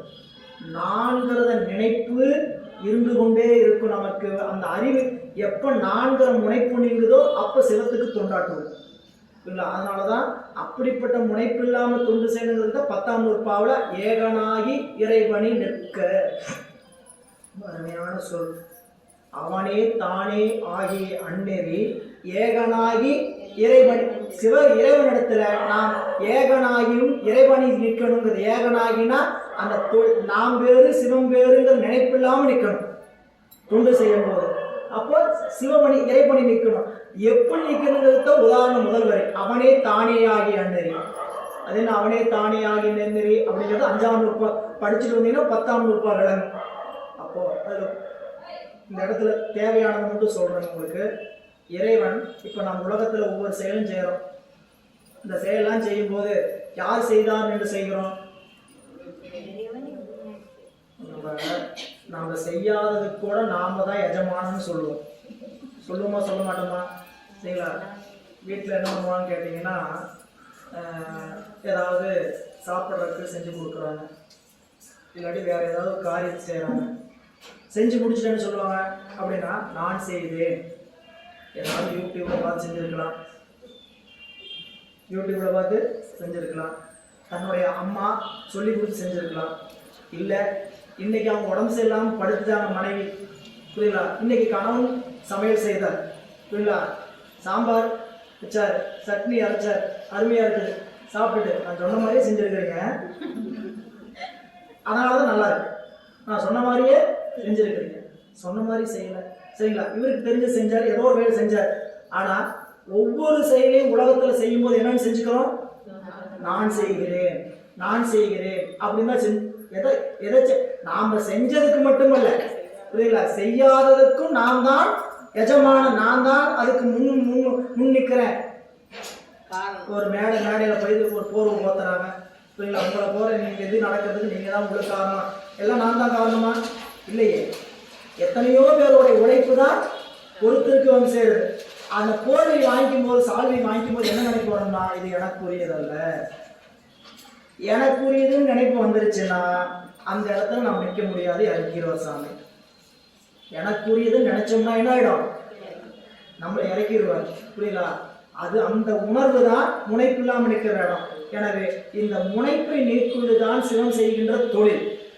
யாருக்கும் அடங்காத ஆணவ மலம் சிவபெருமானுடைய திருவடிக்கில் மட்டும்தான் அடங்கியிருக்கும். சிவனடியார்களுக்கு மட்டும்தான் ஆணவ மலம் என்கின்றதை நீக்குவதற்கு அறிந்திருக்கக்கூடிய ஆற்றல் இருக்கு. ஆனா சிவனடியார்களுக்கு தான் இன்னைக்கு ஆணவ மலம் என்ன ஆயிருக்குன்னு கேட்டீங்கன்னா, படிச்சதுனாலேன்னு தெரியல, தான் நான் அப்படிங்கிற முனைப்பு ஒவ்வொரு இடத்துலையும் நிற்கிது. பணியை செஞ்சுட்டு வேடிக்கை பார்க்கணும், பணியை செய்யணும், பணி செஞ்சுட்டு வேடிக்கை பார்க்கணும். அடடா இந்த பணி நடந்துச்சு, இல்லை அந்த பணியை நாம் செய்ய முடியல, வேற ஒருத்தர் செய்கிறாங்களா, பணிக்கு உதவி கொண்டு வேடிக்கை பார்த்து நிற்கணும். ஒன்றா பணியை நாம் இறங்கி செஞ்சுட்டு ஒதுங்கி நிற்கணும். எதுக்கு? அதற்கான பட்டையும் பாராட்டு நமக்கு இல்லை அப்படின்னு பேசாமல் நின்று ஒதுங்கிடணும். இல்லைன்னா பணி வேறவங்க செய்கிறாங்களா, சந்தோஷமா செய்யுங்க, நடக்கட்டும் அப்படி என்ன பண்ணோம், மகிழ்ந்து பார்த்து மகிழணுமே தவிர அதை விட்டுட்டு ஓ நான் இல்லாமல் செய்கிற அளவுக்கு நீங்கள் பெரிய ஆகிட்டீங்களா பார்த்துக்கலாம். இந்த முனைப்பு தான் பல இடத்தில் ஏற்படக்கூடிய தடை. ஆனால் இறைவன் என்ன செஞ்சுட்டு இருக்காருன்னு கொஞ்சம் உணர்ந்தோம்னா, இந்த முனைப்பு நீக்கிறதுக்கு தான் அவர் தொழில் செஞ்சுட்டு இருக்கிறார். ஒவ்வொரு உயிரிடத்திலும் அவன் செய்கின்ற ஐந்தொழில் எதற்காக? நம்மிடத்தில் இருக்கக்கூடிய முனைப்பு நீங்குவதற்காகத்தான் அவர் தொழில் செய்து கொண்டிருக்கிறார். நம்மளை யாராவது உயர்ந்தவர் தாழ்ந்தவர் என்கின்ற பட்டயம் ஒரு பிரயோஜனமும் தராது. கூட்டு பாராட்டுறதுனால இதெல்லாம் உலகத்துக்காக நடக்கிறது. சரிங்களா? ஒரு வேலையை செஞ்சு ஒரு பாராட்டு பண்ண கொஞ்சம் உற்சாகமா செய்வாங்கன்னு சரி, அந்த பாராட்டோ போற்றுதலோ தூற்றுதலோ சிவத்தை அடைவதற்கு துணை செய்யவே செய்யாது. அதனாலதான் மணிவாசல் பெருமை என்ன சொன்னாங்க, ஏதாவது கொண்டு வந்து கேவலமா சொல்றாங்களா, மாலை மாலையா வாங்கி போட்டுக்குங்க. புரியுங்களா? நாடவர் நந்தம்மை ஆர்ப்பார்ப்ப நாமும் அவர் தம்மை ஆர்ப்பார்ப்ப நானது ஒளிந்து நாடவர் பழித்துறை பூனதுவாக கோணுதல் என்று. ஓ ஐயா சொல்லும்போது சொல்லுவாரு, நம்மளை 4 பேர் புகழ்ச்சிக்காக பாராட்டுறாங்க. ஐயா உங்களை கூட யார் செய்வாங்க, வாங்கி போட்டுக்கிட்டீங்களா, மகிழ்ச்சியா வாங்கி போட்டுக்கிட்டீங்களா, என்ன செய்யறீங்க, எதுக்கு இப்படி உலகத்தை ஏமாத்திட்டு இருக்கீங்கன்னு 2 பேர் திட்டுறாங்க. அதை என்ன பண்ணணும், வாங்கி அப்போ ஏன் நீங்க நல்லதை வாங்கி மாட்டிக்கிறதுக்கு தயாரா இருக்கிறீங்கன்னா என்ன பண்ணணும், தீமையும் வாங்கி மாட்டிக்கிறதுக்கு தயாரா இருக்கணும். இல்லைன்னா என்ன பண்ணுங்க, நன்மையும் வாங்கி மாட்டிக்கூடாது, தீமையும் வாங்கி மாட்டிக்கூடாது. ரெண்டுல ஏதோ ஒரு இடத்த ஸ்டாண்ட் நிற்கணுமா வேண்டாமா? அப்போ அப்படி நமக்குள்ள இருக்கக்கூடிய அறியாமையாய் ஆணவ மலம் நீங்காமல் சிவத்தை அடைய முடியாது. புரியல? நான்கிற முனைப்பை விட்டீங்கன்னா வீட்டிலே இன்பம் இருக்குங்க. சிவபெருமான்கிட்ட போய் பெற இன்பம்னு அப்புறம். நான்கிற முனைப்பை வீட்டில் விட்டுட்டோம்னா நமக்கு என்ன ஆயிரும், இன்பம் தன்னை போல வீட்டில் இன்பம் நிலைக்கும். ஆனால் நம்மளால என்ன பண்ண முடியாதுன்னு கேட்டீங்கன்னா, நான்கிறத விட்டு நிற்க முடியாது. ஏன் நிற்க முடியாது? உலக அறிவுக்குள்ள ஆணவமும் சுமந்து கிடக்குது. இல்லைங்களா? நீங்கள் ஒருவர் விட்டு கொடுத்து அப்படியா சரி நான் என்ன நீ என்ன யார் செஞ்ச என்ன அப்படி வீட்டுக்குள்ள சரி சரி போனோம்னு வச்சுங்க, இன்பம் அறிந்து கொண்டே போவோம். இல்லை நான் ஏன் சொன்னது நீ செய்யலை, நான் ஏன் சொன்னது நீ செய்யலை இப்படின்னு போகும்போது என்ன ஆகிடுன்னு கேட்டிங்கன்னா, அங்கே தடை, வாக்குவாதம், துன்பம் எல்லாமே இந்த முனைப்புனால் தான் வருகிறது. அந்த முனைப்பை இல்லாமல் செய்து உருக்குகிறார். ஆணவமலமாகிய ஒரு பொருளை இறைவன் தன்னுடைய நெருப்பாகிய சூட்டின் வாயிலாக உருக்குகிறார். அந்த உள் நின்று உருக்கி ஓர் ஒப்பில்லா ஆனந்த கண் நின்று காட்டி. சரி, கண் நின்று காட்டினார், எங்க நின்று காட்டினார்? அறிவுக்குள்ள நின்று சிவானந்தமாகிய அனுபவத்தை காட்டுறார். அப்படி காட்டி நம்மளுடைய களிம்பை அறுத்தான். களிம்பு என்பது செம்பில் இருக்கக்கூடியது. அங்கே களிம்புன்னு சொல்லப்பட்டதுன்னு கேட்டீங்கன்னா ஆணவ மலம். நம் அறிவில் இருக்கக்கூடிய ஆணவ மலத்தை சிவம் அறுத்தார். முன்னாடி என்ன சொன்னார்? உள் நின்று உருக்கி. உள் நின்று உருக்கியது ஆணவத்தினுடைய கடுமையை குறைத்தார். பின்னாடி களிம்பறுத்தார்னா ஆணவ மலத்தை கெடுத்தார்.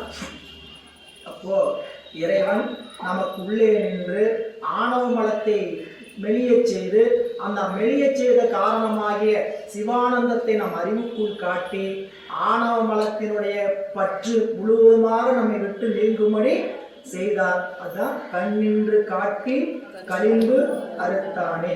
அப்போ இந்த பாடல்ல இறைவன் தன்னிலையில் இருந்து உயிர்களாகிய நம்மளுடைய வினைக்கு தக்கவாறு அந்தந்த உயிர்களுக்கு தக்கவாறு உருவை கொண்டு மெய்க்கீடால் அவர் உருவத்தை கொண்டு நமக்கு தலைக்காவலாக தன்னுடைய சக்தியை வைத்து நமக்கு உள்ளே உருக்கி ஆணவ மலத்தை கெடுக்க வெளியச் செய்து அதன் வாயிலாக சிவானந்தமாகிய இன்பத்தை கொடுத்து நமக்கு பாசத்தை நீக்குகிறார். அப்படி நீக்கி உபகாரம். இப்ப முதல் இந்த பாடல்ல இறைவன் நமக்கு செய்த உபகாரத்தை நாயனார் சொல்றார். அந்த உபகாரம் யாரின் வழியாக வந்ததுன்னு அடுத்த பாடல் சொல்றார். களிம்பருத்தான் எங்கள் கண்ணுதல் நம்பி களிம்பருத்தான் அருக்கண் வெளிப்பித்து களிம்பு அணுகாத கதிருடைய காட்டி பளிங்கில் பவனம் வதைத்தான் பதியே.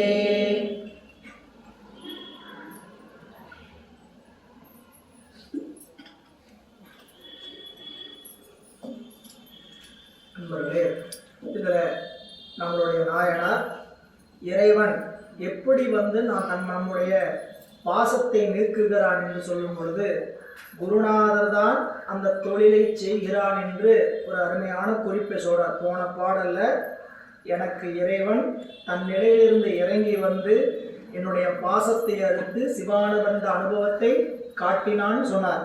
அந்த அப்படிப்பட்ட செயல் யார் வாயிலாக செய்தார் என்பது போது கண்ணுதல் நந்தி சொல்ற பாருங்க.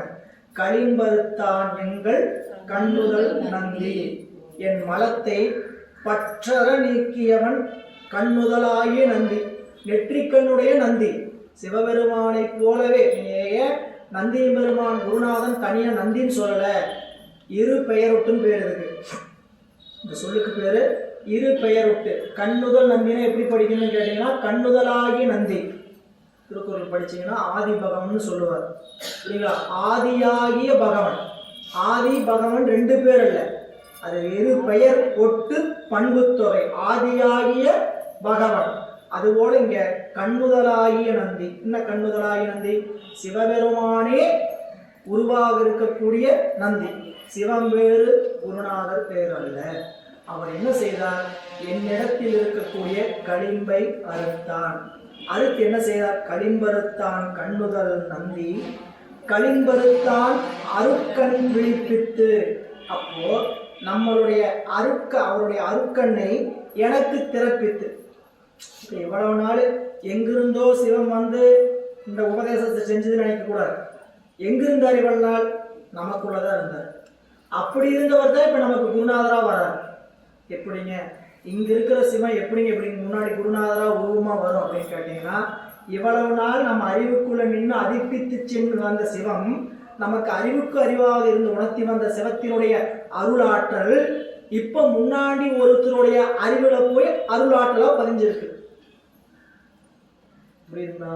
நமக்கு இதுக்குள்ள இது நாள் வரைக்கும் கண்ணுக்கு தோன்றாத மாதிரி நம்ம அறிவுக்குள்ளிருந்து செயல்படுத்தி வந்த சிவத்தினுடைய ஆற்றல் நாம் தவம் செய்த காரணத்தினால் என்ன பண்ணிட்டான்னு கேட்டீங்கன்னா, நம்மிடத்தில் இருக்கக்கூடிய ஆற்றல், அந்த ஆற்றலினுடைய வெளிப்பாடு இன்னொரு உருவத்துக்குள்ள போய் அவருடைய அறிவுல ஆற்றலாக இருந்து என்ன பண்ணுங்க, நமக்கு என்ன தேவைங்கிறது இது நாள் வரைக்கும் உள்ள இருந்து அறிந்து கொண்டிருந்த சிவம் இப்ப என்ன செய்யுது? நமக்கு முன்னால் வந்து அதை கொடுப்பதற்காக வருது. நமக்குள்ள எவ்வளவு நாள் இப்ப நீங்க புரிஞ்சுக்கிற மாதிரி வச்சுக்கோங்க. ஒரு தீப்பெட்டி, ஒரு குச்சி. இந்த தீப்பெட்டி உரைச்சோம், குச்சி என்ன வந்தது? நெருப்பு வந்தது. இந்த நெருப்பு வந்ததுன்னா இல்லாத ஒண்ணு வந்துச்சா, குச்சிக்குள்ள இருக்கிற ஒண்ணு வந்துச்சா? குச்சியில இருக்கிறதுனால தானே அந்த நெருப்பு வருது. நீங்க இதே குச்சிய குறைக்காம ஒரு கல் எடுத்து குறைக்கிறீங்க, தீப்பெட்டியில வரல. சரிங்களா? குச்சியை வச்சுக்கிட்டீங்க, புரியுங்களா? கல் எடுத்து உடைக்கிறீங்க. தீக்குச்சிக்குள்ளேயும் அந்த நெருப்பு இருக்கு, தீப்பெட்டிக்குள்ளேயும் அந்த உரசல் இடத்துல அந்த நெருப்புத்தன்மை இருக்கு. புரியல? அப்போ குச்சிக்குள்ள இருக்கக்கூடிய நெருப்பை தூண்டுவதுதான் எதனுடைய வேலை? பெட்டியினுடைய வேலை. பெட்டி நெருப்பை கொடுக்கல. நல்லா புரிஞ்சுக்கணும். பெட்டி என்ன பண்ணல, பெட்டி நெருப்பு புஷன் கொடுத்துதா? வடிவேல் சொல்ற மாதிரி நான் கொடுத்தேன் அந்த நெருப்பு கொண்டாடுற மாதிரி. அப்படி ஏதாவது உண்டா என்ன? அப்படி கொடுக்க முடியுமா? வந்தார் குருநாதர் வந்தார், இந்தாப்பா இவன் எதுக்கு வேணும் வந்திருக்கிற, ஞானம் தானே வேணும், இந்த ஞானத்தை டெலிவரி பண்றேன் வச்சுக்கங்க, ஆளாளுக்கு எவ்வளவு வேணுமோ வச்சுக்கங்க. அவன் ஞானத்தையே கொடுத்தாரு. நமக்குள்ள ஞானமாகிய ஒன்று இருக்கு. அந்த ஞானத்துக்கு சிவ குருநாதர் என்ன பண்றாரு? தூண்டுகிறார். எப்படி? தீப்பெட்டி வழியாக நெருப்பை தூண்டுவது போல தீப்பெட்டி குருநாதர் குச்சி, நாம் குச்சிக்குள்ள இருக்கக்கூடிய நெருப்பு, நமக்குள்ள இருக்கக்கூடிய ஞானம். அப்படி ஓலசனா இருக்கிறதுனால வரும், இல்லாத தோன்றார், இல்லாதது ஒருபோதும் வராது.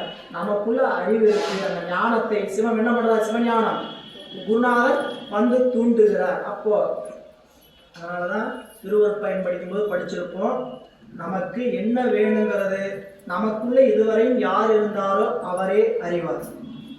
அகத்தூர் நோய்க்கு உள்ளினரண்டிய திசை சகத்தவரும் காண்பரோதான். எனவே இந்த பாடல் பாருங்க. களிம்பருத்தான் அருக்கண் வெளிப்பித்து களிம்பணுகாத கதிரொளி காட்டி. அப்படி அறுத்தது மட்டுமல்ல, அக்களிம்பு அணுக உண்ணாத சிவமாகிய மாற்றொழிமிக்க பொன்னை உணர்வித்து. முதல்ல களிம்பு அறுத்தான். களிம்பு அறுத்த சிவம் கண்ணுதல் நந்தியாய குருநாதர் எப்படி அறுத்தான்? அருக்கண் வெளிப்பித்து அறிவித்தான். அவனுடைய அருநோக்கத்தை செலுத்தி அறிவித்தான். அது அறுத்தது மட்டுமல்ல, இனிமேல் அந்த களிம்பு அணுகாதபடி.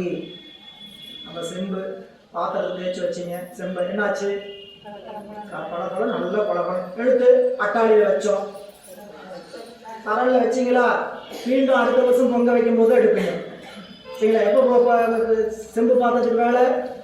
பொங்கல் அன்னைக்கு பொங்க வைக்கும் போது செம்பு பாத்திரம் தேவைப்படும். இல்லாட்டி எங்கேயாவது தீர்த்த குடம் எடுக்கும்போது செம்பு குடம் தேவைப்படும். அது வரைக்கும் செம்பு கூட மேலே இருக்கும். செம்பு குடத்தை எடுத்தீங்களா? 6 மாசத்துக்கு முன்னாடி தேய்ச்சி வச்சனே பல பழம் இருந்துச்சா? களிம்பு இருக்கும். ஏன்? செம்போடு களிம்பு இயற்கை, புரியுதா? உயிரோடு ஆணவ மலம் இயற்கை, அதோட உடல் இருக்குது, அது இருந்து கொண்டே இருக்கும். எப்ப நீங்கும்? புளிய போட்டு தேய்ச்சிங்கன்னா நீங்கும். குருநாதனுடைய திருவடியை பற்றி நின்றீங்கன்னா நீங்கிட்டே இருக்கும். நாம செய்ய வேண்டிய என்ன புளி என்னன்னு கேட்டீங்கன்னா, குருநாதனாகிய திருவடியாகிய புளி என்ன பண்ணணும்? பற்றி கொண்டே இருக்கணும். அறிவு நினைச்சுக்கிட்டே இருக்கணும். அது நாம பற்றி கொண்டே இருக்கணும். அவர் எங்க இருக்கிற நாம அங்க கூட இருந்துட்டு இருக்கல. குருநாதனை நினைக்காம எந்த ஒரு சிவப்பணியும் செய்யக்கூடாது. அவர் உபகாரம் தான் இங்க நாம் இப்படி இருக்கிறோம் அப்படின்னு அறிவுக்குள்ள இருக்கணும். எனவே களிம்பணுகாத கதிரொளி காட்டி. களிம்பணுகாத கதிரொளினா நீங்க அந்த இதுக்கு என்ன நினைக்கணும்னு கேட்டீங்கன்னா, உண்மை விளக்கத்துல குருநாதரை பத்தி சொல்லும் போது அவங்க சொல்லுவார், முதல் பாடல்ல பொய் காட்டி பொய்யகற்றி. பொய்ய காட்டுறது மட்டும் சிவத்தோடைய வேலை இல்லை சரிங்களா? வந்தாரு, உலகம் பாசமற்றது, உலகம் பற்றி நிலை இல்லாது இப்படி சொல்லிட்டு போறது மட்டும் குருநாதர் வேலை இல்லை. எங்கேயாவது தடுமாறினாங்கன்னா அங்கிருந்து அவங்களுக்கான அறிவுரையை கொடுப்பது, பொய் அகற்றுவதும் குருநாதருடைய கருணை தான். சரி, எனக்கு நேரில் அப்படின்னு சொல்றது இல்லையே அப்படின்னா அவருடைய உபதேசம் அவர் செஞ்சுக்கிட்டே இருக்கும் சரிங்களா? ஒன்றும் இல்லை, அந்த ரசம், இந்த ரசவாத குளிகை செம்பை பொன்னாக ஆக்குகிறது. எது செய்கிறது? அந்த ரசவாத குளிகை. அந்த குளிகையில இன்னைக்கு இல்லை இருந்தால் நம்ம என்ன 1.5 லட்சம் வரையும் வாங்க ஏற விடுவோம், 1,30,000 ஏற விடுவோமா என்ன? ஆளாளுக்கு ரசவாத குழி எடுத்து என்ன பண்ணிடுவான்? இரும்பை பொண்ணாக்குறது, செம்பை பொண்ணாக்குறதுன்னு எங்கேயாவது உட்காந்துக்கிட்டு ரசவாத குழியை பண்ணிட்டு இருக்கோம். இருந்துள்ளதுக்கெல்லாம் விடை சொல்றார். அந்த ரசவாத குளிகை யாருக்கு பயன்படும்? எல்லாருக்கும் அந்த குளிகை பயன்படுமா? அப்படியே கொடுத்தார் சுவாமி. யாருக்கு அந்த தங்கத்தின் மீது விருப்பம் இல்லையோ அவர்களுக்கு மட்டும்தான் அந்த ரசவாதம் பயன்படும். இந்த ரசவாதம் நீங்க நம்ம பெரிய புராணத்துல திருக்குடிப்பு தொண்ட நாயனருடைய வரலாற்றில் படிச்சிருப்பீங்க. காஞ்சிபுரத்துல ஒரு கல் உண்டு. அந்த கல்லை விரும்பி தொடுகிறவர்களுக்கு பொண்ணாகணும், தங்கமாகணும். அந்த கல் எங்க இருக்குன்னு மட்டும் சொல்லுங்க. வெட்டி எடுத்துறோம் அப்படி நினைப்போம். ஆனா சேக்கிழார் பெருமான் ஒரு குறிப்பு வச்சாரு, யாராருக்கெல்லாம் இந்த உலகம் நிலையில்லாதன்னு உணர்ந்து மெய்ய உணர்ந்து இருக்கிறாங்க, யாருக்கு பொறுப்பற்று இல்லையோ, யாருக்கு சிவத்தின் மீது உண்மையான அன்பு இருக்குதோ அப்படிப்பட்டவங்க போய் நினைச்சு தொட்டாங்கன்னா அது என்ன ஆயிடும்? அப்படிப்பட்டவங்க இது பொண்ணாகன்னு நினைச்சே தொட மாட்டாங்க. ஏன்? அவங்களுக்கு பொண்ணே விருப்பம் இல்லையே. ஓடும் செம்பொண்ணும் ஒக்கவே நோக்குவார். ஓடு ஒண்ணுதான், செம்பொண்ணு ஒக்க ஒண்ணுதான். அவங்க போய் ஏன் போய் இது தங்கமாகணும், நான் தொட்டதெல்லாம் தங்கமாகணும்னு நினைச்சு தொடுறாங்க. அவங்களுக்கு முதல்ல அந்த விருப்பமே வராது. புரியல? அதுதான் அந்த சூட்சுமம். யாருக்கு அந்த தொழில் பயன்படும்? இது இன்னைக்கு என்னைக்கோ நேரத்தில் நடந்து வச்சுக்காதீங்க. இன்றைக்கு வரைமுறையில் இருக்கக்கூடிய ஒன்று. சில வைத்திய முறைகளை எல்லாம் தன்னுடைய ஆசான் சொல்லிக் கொடுக்கிறார் மாணவனுக்கு. அந்த ஆசான் அந்த மாணவன் எப்படிப்பட்டதும் தெரியாமல் சொல்லிக் கொடுக்க மாட்டேன். இந்த அந்த அந்த வைத்தியத்தை இவன் போய் காசாக்கிடுவான் அப்படின்னு என்ன பண்ண மாட்டாங்க, சொல்லிக் கொடுக்குறாங்க. உலகியல் மருத்துவம் அல்ல, சித்த மருத்துவத்தில் வர்மா என்று சொல்லக்கூடிய சில மருத்துவம், அக்குபஞ்ச மருத்துவம் பணம் வாங்காமல் இன்னைக்கு சில பேர் செஞ்சுக்கிட்டு இருக்கிறாங்க. நீங்கள் வந்தீங்களா, எனக்கு பணம் வாங்க கொடுத்தீங்கன்னா கூட வாங்க மாட்டாங்க, போட தான் அங்கே போட்டு போங்க அப்படின்னு பணிக்கு வச்சுக்குவாங்க. ஆனால் அவங்க அப்படிப்பட்ட வைத்தியம் செய்கிறாங்க. வைத்தியம் செய்து அவர்களுக்கு குணத்தை செய்கிறாங்க. என்ன காரணம் எப்படின்னு கேட்டிங்கன்னா, ஆசான் அப்படிப்பட்ட ஒருத்தரை தேர்ந்தெடுக்கிறார். வந்து தன்னோட பாடம் கற்றுக்கிறவங்களெல்லாம் தேர்ந்தெடுக்கல. இவன் உண்மையிலேயே பணப்பற்று செல்வப்பற்று இல்லாமல் உலகப்பற்று இல்லாமல் இருக்கக்கூடிய, எப்படி அவங்களுக்கு தெரியுது? 4 முறை வந்து அணுகும் போதே தெரிஞ்சிடும். 4 முறை வந்து அணுகும் போதே பேச்சு வழக்கு என்ன தெரிஞ்சுன்னு கேட்டிங்கன்னா, இப்போ ஒருத்தர் வந்து நம்மளுக்கு 1/2 மணி நேரம் நம்மளோட பேச விட்டா தெரிஞ்சு போயிடும் இவங்களுடைய மைண்ட் செட் என்ன. புரியுங்களா? இவங்க எங்கிட்ட வந்து பேசும்போது சொல்லுவாங்க, நான் அங்கே போனேன் இங்கே போனேன், நான் அத்தனை பேரை பார்த்தேன் இத்தனை பேரை பார்த்தேன், எனக்கு அவரை தெரியும் எவரை தெரியும். பேசும்போதே இவர்கள் புகழுக்கு அடிமையானவர்கள், இவர்கள் செல்வத்துக்கு அடிமையானவங்க தன்னை போல தெரிஞ்சுவேன். போய் அவங்கள்ட்ட போய் இப்படி இருக்கிறீங்களா அப்படின்னு கேட்க வேண்டியதே இல்லை.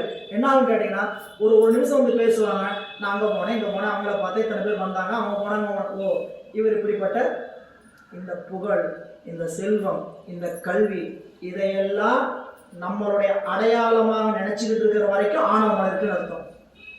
எனக்கு நான் அவ்வளோ படிச்சிருக்கிறேன் வச்சுக்கோங்க, சந்தோஷம். அந்த கல்வி ஏதாவது சிவத்தை அடையிறதுக்கு துணை செய்யுமா? துணை செய்யாது.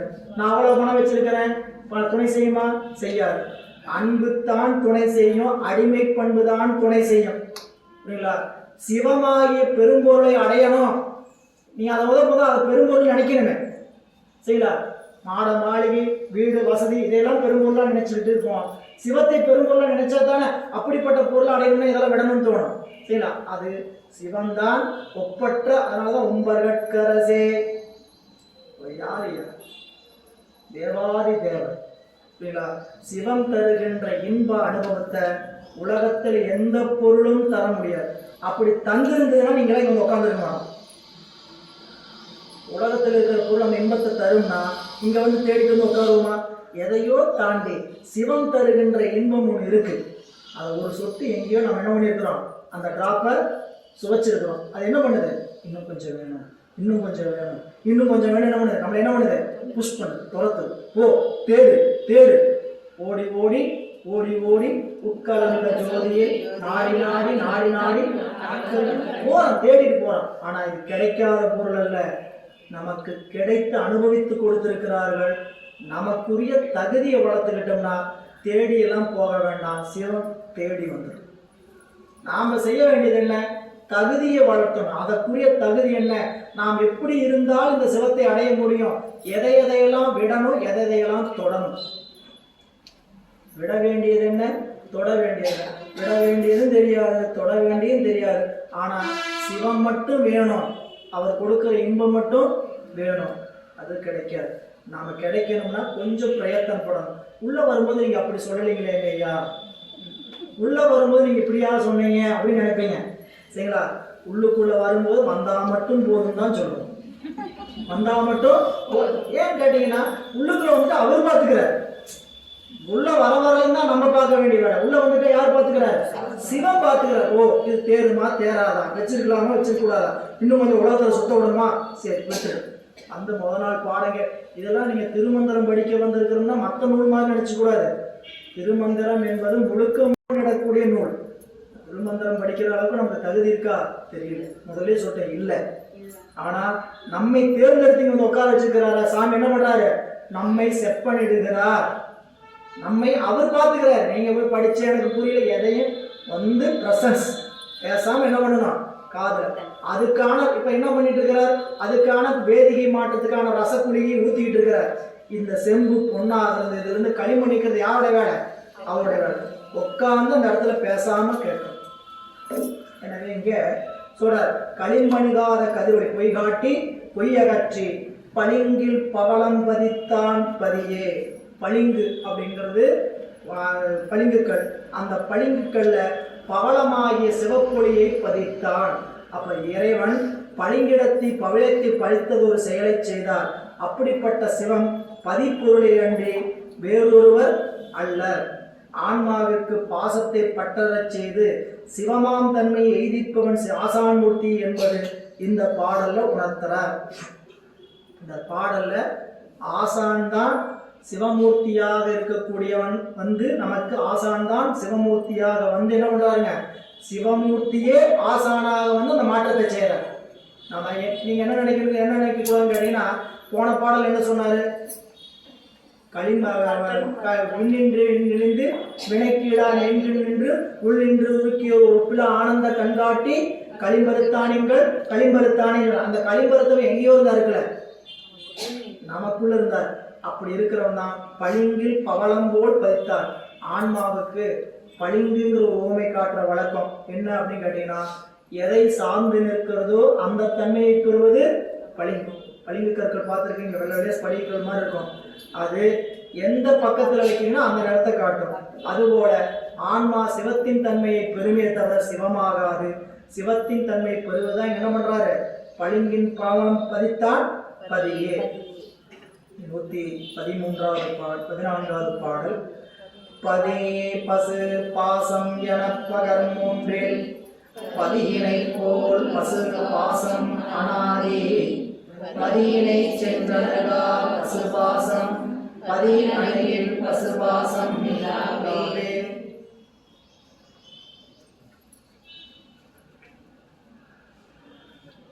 இந்த பாடல்ல முக்கியமான பாடல்.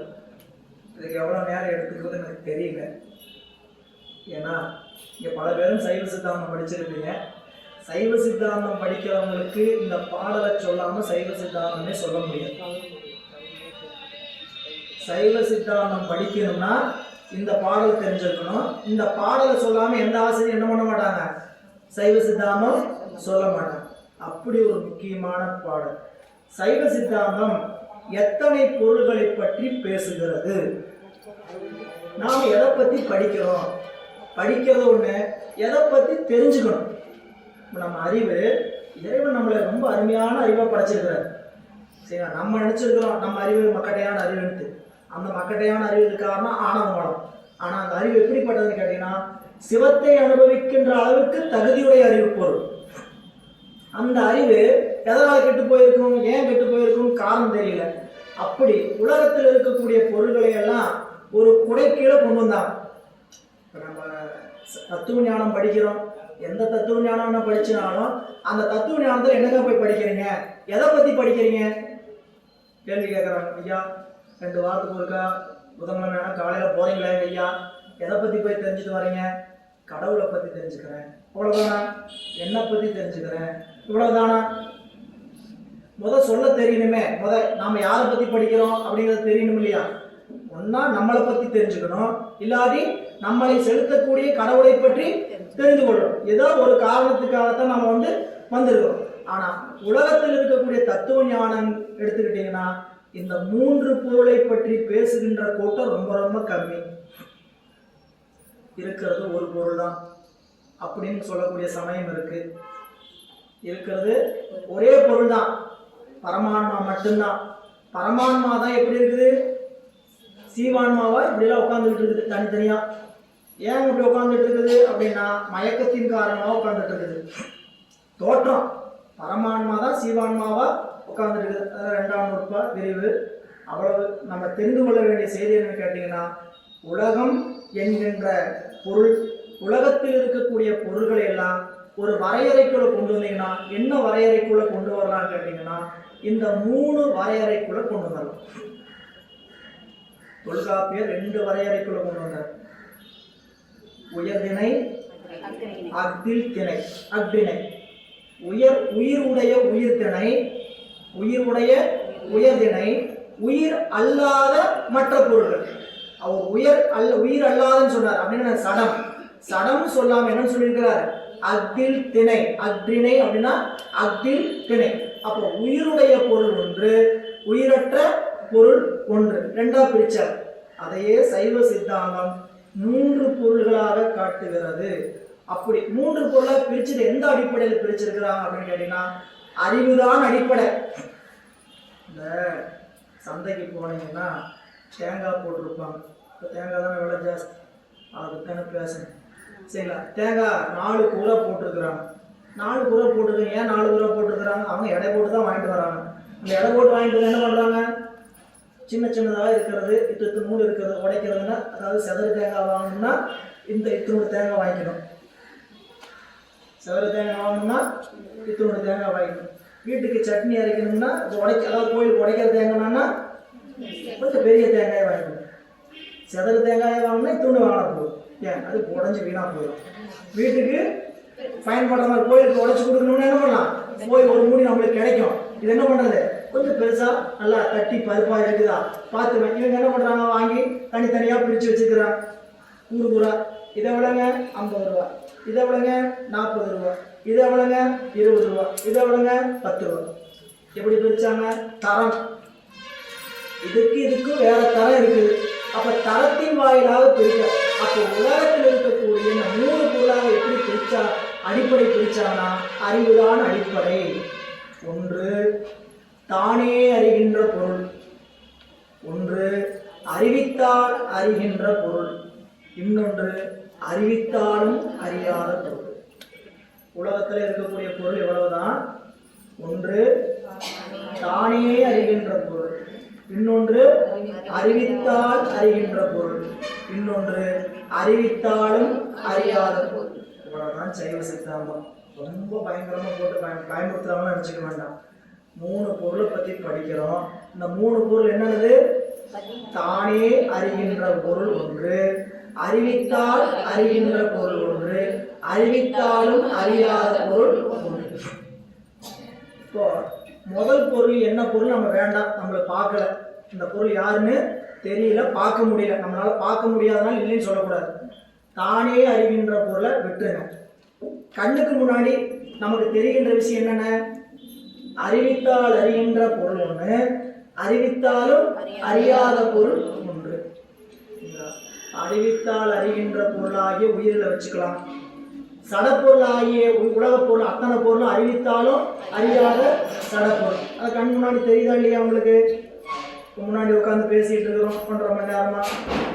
எவ்வளோ உபதேசம் பெற்றைய திருந்திரியா நீ திருந்தி நாளைக்கு பூசை பண்ண போதா என்ன உபதேசம், எத்தனை பெரிய சொற்பொழிவாளர் வந்து பேசினாலும் இது என்ன ஆகாது, அறிவை பெறாது. இது சடம்.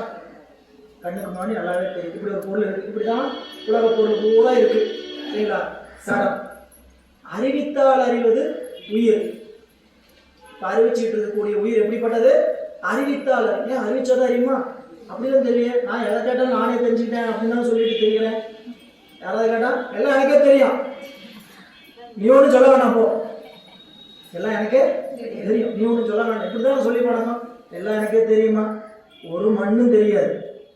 நான் நினைச்சுக்கிறேன் என்ன தெரியுங்க, எல்லாம் எனக்கே தெரியுது. எதுவுமே அடுத்தவங்க சொல்லி கொடுக்காம நம்மளுக்கு தெரியவே தெரியாது.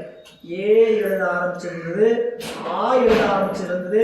நம்ம ஐயா சொல்லும்போது சொல்லுவார், நமக்கு முத பள்ளிக்கூடத்தில் போய் பால்வாடியில் சேர்த்துறாங்க, ப்ரீகேஜி எல்கேஜி. அங்கே என்ன பண்ணாங்க, ஆ எழுத சொல்லி கொடுத்தாங்க சரிங்களா.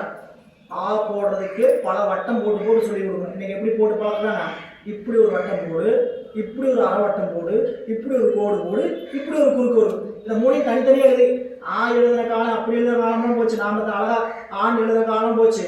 இப்போ இங்கிலீஷ் மீடியம் ஆங்கில பள்ளியில் என்ன பண்ணுறான்னு கேட்டிங்கன்னா, நீ இப்படி ஒரு சர்க்கிள் போடு, இப்படி ஒரு ஆஃப் சர்க்கிள் போடு, இப்படி ஒரு ஸ்லாண்டிங் லைன் போடு, இப்படி ஒரு ஸ்ட்ரெயிட் லைன் போடு, இப்படி தான் ஆ எழுத சொல்லி கொடுத்துட்டு இருக்கிறாங்க. Half circle, full circle, slanting line, straight line, ஒரு ஆ. புரியுதா? இப்படி ஆங்கிலம் சொல்லி கொடுத்து தமிழ் சொல்லி கொடுத்து வந்தோமா, 1ஆம் வகுப்பு வந்தாச்சு. அம்மா ஆடு சொல்லி கொடுக்கணும். ஆ இம் மா அம்மா. ஆடு ஆடு. இலை இலை 1ஆம் வகுப்பு 2ஆம் வகுப்புல படித்தோம். 5ஆம் வகுப்பு போச்சு, இப்படி சின்ன சின்ன வரிகளாக படிக்க ஆரம்பித்தோம். 10ஆம் வகுப்பு வந்துச்சு, 11ஆம். இப்போ என்னாச்சு, சரளமாக பிசு பிசுன்னு அது போது தவிர இங்கிலீஷ்லாம் பேசுதுன்னு நம்ம என்ன பண்ணுறோம், அப்படியே பிசு பிசுன்னு பேசுகிறோம். அப்படியே பார்த்து ஆச்சரியப்படுறோம். எப்படா படிக்கிறேன், நானே படிச்சுட்டேன். எப்படி படித்தேன், எங்கே போய் நீயே படித்த, தத்தி தத்தி போடுறதுக்கே டவுசர் வந்து போய்க்கலாம். அப்படி படித்த காலத்தில் இப்போ நீ என்ன சொல்கிறீங்க, நானே படித்தேன். எப்படா படித்தேன், நல்லா படித்து மார்க் வாங்கி, எப்படி நானே படித்தேன். படிக்க முடியாது. சரிங்களா, எத்தனை இடத்துல உணர்ந்து நீங்கள் ஒவ்வொரு இடத்துலையும் பொருத்தி பாருங்க.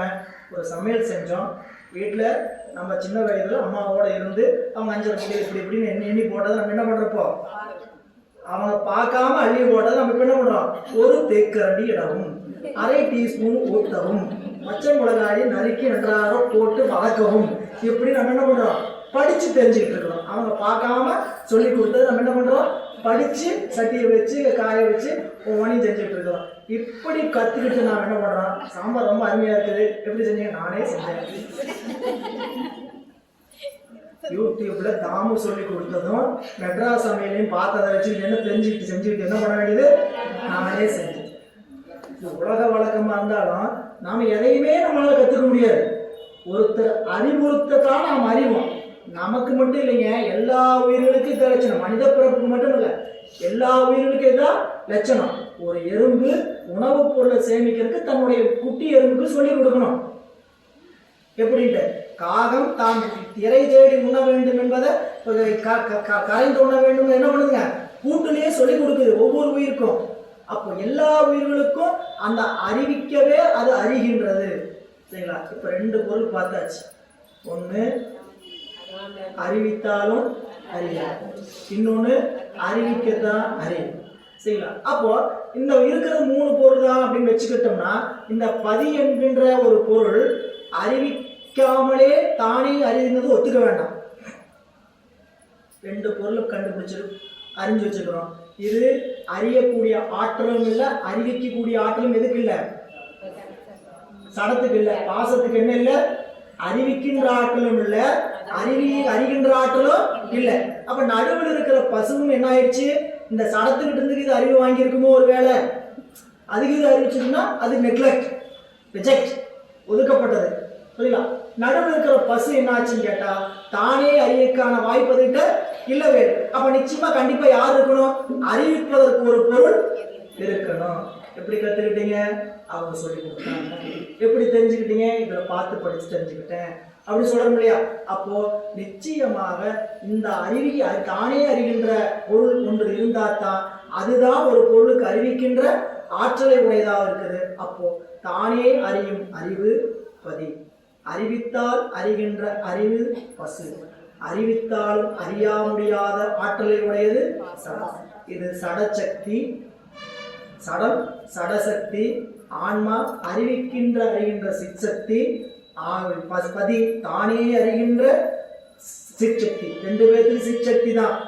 அது பேரறிவாகிய சிற்சக்தி, ஆன்மா சிற்றறிவாகிய சிற்சக்தி. என்ன பேரறிவு, என்ன சிற்றறிவு, இந்த பாடலுடைய நுணுக்கங்களை மீண்டும் தொடர்ச்சியாக வரும் வகுப்பில் சிந்திக்கலாம் என்று இன்றைய சிந்தனை இந்த அளவில் நிறைவு செய்கின்றோம். திருச்சிற்றம்பலம். என்றும் இன்பம் பெருகும் இயல்பினால் ஒன்று காதலித்து உள்ளம் முன்மோங்கிட மஞ்சுளார் அடியாரவர் வான்புகள் சென்றதெங்கும் இளவே உலகெல்லாம்